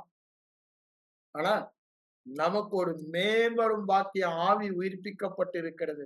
ஆவியானவராலே இருதயங்களில் இந்த படத்தை தோன்ற பண்ணுகிறார். ஆனாதான் சொல்றாரு, காதுகள் கேட்கவில்லை, கண்கள் காணவில்லை. எந்த கண்கள்? அகக்கண்கள். இருதயத்திலே படம் தோன்றவும் இல்லை என்று சொல்லுகிறார். எது? நான் கிறிஸ்துவுக்குள் இருக்கிறேன் என்றது. நான் கிறிஸ்துவுக்குள் இருக்கிறேன் அப்படின்னா என்ன? சகலமும் ஆயத்தமாய் நான் என்ன வாழ்க்கை வாழ வேண்டும் என்று தேவன் எதிர்பார்க்கிறாரோ அவைகளெல்லாம் கிறிஸ்துவுக்குள்ளாக வைத்து எனக்கு கொடுக்கப்பட்டு விட்டது. அதுதான் எபேசியர் 2:10 அவர் சொல்றார். நாம் கிறிஸ்துவின் கிரியைகளாய் இருக்கிறோம். இந்த புது சிருஷ்டி கிறிஸ்துவுக்குள் இருக்கிறபடியா கிறிஸ்துவுக்குள் எல்லா கிறிஸ்துவுக்குள் வசனங்களை எழுதி அறிக்கை பண்ணுங்க. இயேசுவின் அறிக்கை நம்முடைய அறிக்கையாய் மாறட்டும். நான் பிதாவிலும் பிதா என்னிலும், நான் கிறிஸ்துவிலும் கிறிஸ்து என்னிலும், நான் பரிசுத்த ஆவியானவரும் பரிசுத்த ஆவியானவர் என்னிலும் இருக்கிறது நீ அறியாயோ என் மனமே, என் மனமே நீ அறியாயோ, என் மனமே நீ அறியாயோ. மனதை பார்த்து இரவும் பகலும் நாம் பேசணுங்க. பேசி பேசி மனதின் எண்ணங்களை கிறிஸ்துவின் சிந்தையாய் மாற்ற வேண்டும். அவர் எப்பொழுதும் தான் பிதாவுக்குள்ளும் பிதா தனக்குள்ளும் இருக்கிற சிந்தையோடு காணப்பட்டார். அதுவே அவருடைய ஒவ்வொரு அற்புதங்களுக்கும் காரணம். அவருடைய பரிசுத்த வாழ்க்கைக்கு காரணம். வெற்றி வாழ்க்கைக்கு காரணம். எல்லாம் அதுதான். அவருடைய ஆளுகைக்கு காரணம் அதுதான். நம்முடைய வாழ்க்கையில அந்த சிந்தை காணப்பட வேண்டும். என்ன சிந்தை? கிறிஸ்துவுக்குள் இருக்கிறவன், கிறிஸ்துவுக்குள் பவுல் சொல்லுகிறார், கிறிஸ்துவுக்குள் இருக்கிறவன் என்ற காணப்படும்படி எப்பொழுதும் அந்த எண்ணம், எப்போனாலும் ஆல்வேஸ் நம்முடைய இருதயத்தில் உள்ள எண்ணம் எதுவாக ஓங்கி இருக்க வேண்டும். நான் கிறிஸ்துவுக்குள் இருக்கிறவன், கிறிஸ்து எனக்குள் இருப்பது. இந்த எண்ணம் ஓங்கி இருந்தால் நீங்கள் யார் என்று அறிவீர்கள். கிறிஸ்துவுக்குள் இருக்கிறபடியால் நீங்கள் யார் என்பதை அறிந்தீர்களானால் அந்த எண்ணத்தின்படிதான் வாழ்வீர்கள். ஒரு மனிதன் எப்படி நினைக்கிறானோ அப்படிதான் வாழ்வான். உம்மை உறுதியாய் பற்றி கொண்ட மனதை உடையவன் உண்மையே நம்பி இருக்கிறபடியால் பூரண ஜீவனோடு சமாதானத்தோடு அவனை காத்துக் கொள்வீர் என்று சொல்லும். மனம் இங்கிலீஷ்ல அழகா whose mind is stayed, அங்கேயே கூடாரம் போட்டுடுச்சு, அங்கேயே தங்கிடுச்சு. என் மனம் நான் கிறிஸ்துவுக்குள் இருக்கிறேன் என்றதிலேயே ஸ்டே ஆயிடுச்சு, அங்கேயே தங்கிடுச்சு. அதுதாங்க அங்க 3:16 சொல்றாரு, கொலோசியர் 3:16 டுவெல் தான் சொல்றாரு. கிறிஸ்துவின் உங்கள் பரிபூரணமாய் வாசமாய் அங்கே தங்கி தரிப்பதாக, you should live there, வாசமாய் இருப்பதாக. அததான் அங்க அவர் சொல்றாரு. அப்போ கிறிஸ்துவுக்குள் இருக்கிறேன் என்ற அந்த வசனம் பரிபூரணமாக உம்மை உறுதியாய் பற்றி கொண்ட மனம், அப்படிதானே? கிறிஸ்துவுக்குள் இருக்கிறேன் என்ற உறுதியான மனம், அந்த இதையே பற்றி கொண்டபடியால் அவனுக்கு பூரண, அததான் இங்கேயும் சொல்றாரு ரோமர் 8:6. தொடர்ந்து பாருங்க, காரணம் என்ன? அவங்க மனநிலை எல்லாம் அவ்வாறு இருந்தது. நம்முடைய மனநிலையை நாம் மாற்ற வேண்டும். வெற்றி வாழ்க்கையை நிர்ணயிப்பது உங்களுடைய மனதின் எண்ணங்கள். ஏற்கனவே நாம் அவை எல்லாவற்றையும் பெற்றுவிட்டோம். ஆனால் இந்த உலகத்தில் அவைகளை அனுபவிக்க வேண்டுமானால், அதை அமுலுக்கு கொண்டு வர வேண்டுமானால், அதை செயல்படுத்த வேண்டுமானால் எண்ணங்களை மாற்றியே ஆக வேண்டும். எண்ணங்களை மாற்றாமல் எவ்வளவு ஜெபித்தாலும் காரியம் நடக்கப் போவதில்லை. உங்கள் எண்ணங்களை மாற்ற வேண்டும். தேவ சித்தத்திற்கு, தேவனுடைய திட்டத்திற்கு, தேவனுக்குள் இருக்கிறவர்கள் என்ற எண்ணத்திற்கு மாற வேண்டும். எண்ணங்கள் மாறும் பொழுது விசுவாசம் மாறும். நம் எண்ணங்கள் மாற வேண்டுமானால் வாயின் வார்த்தைகள் மாற வேண்டும். நீங்கள் கேட்கிற காரியங்கள் மாற வேண்டும். நீங்கள் நினைக்கிற நினைவுகள் மாற வேண்டும். அப்பொழுது உங்கள் விசுவாசம் மாறும், வாழ்க்கையும் மாறும். வாழ்க்கையை மாற்றுவதற்கு எண்ணத்தை மாற்றாமல் வாழ்க்கையை மாற்றவே முடியாது. பிசாசு அதனாலதான் அங்க போக்கஸ் பண்றான். நம்ம எதை போக்கஸ் பண்ண போறோம்? நான் கிறிஸ்துவுக்குள் இருக்கிறேன். நான் எங்கே இருக்கிறேன்? நான் எங்கே இருக்கிறேன்? Where I am? Who is inside me? யார் எனக்குள் இருக்கிறார்? நான் எங்கே இருக்கிறேன்? யார் எனக்குள் இருக்கிறார்? அதுவே என் வாழ்க்கையை தீர்மானிக்கிறது. வெற்றி வாழ்க்கையை தீர்மானிக்கிறது. கண்களை மூடி செபிப்போம். எங்கள் அன்பின் பரலோக பிதாவே, இந்த காலை வேளைக்காக உம்மை நன்றியோடு உம்மை ஸ்தோத்திரிக்கிற ஆண்டவரே. கிறிஸ்தவ வாழ்க்கை எப்படி என்பது சார்ந்தது அல்ல. நாங்க எப்படி என்று கேள்வி காட்டி நாங்க எவ்வளவுதான் முயற்சித்தாலும் நாங்க தோல்வியுறுவோம் என்பது திண்ணம் என்று வேதம் சொல்லுகிறது ஆண்டவரே. ஆனால் நாங்கள் எங்கே இருக்கிறோம், யாராக இருக்கிறோம், அங்கு இருக்கிறபடினாலே என்பதை அறிந்தோமானால் கிறிஸ்தவ வாழ்க்கை சுலபமான வெற்றி வாழ்க்கை என்று சொல்லுகிறேன். அதை புரிந்து கொண்டு ஒவ்வொரு நாளும் நான் எங்களையே பார்த்து, எங்கள் ஆத்துமாவே, மனதே, நீ அறியாயோ என்று நான் கிறிஸ்துவுக்குள், கிறிஸ்து எனக்குள் என்பதை திரும்ப திரும்ப எங்க வாயில சொல்லுகிற ஒரு கிருபையை நீங்க எங்களுக்கு தர உம்மை நோக்கி பார்க்கிறேன். இயேசுவின் மூலம் ஜெபம் கேளும் எங்கள் நல்ல பிதாவே. ஆமென்.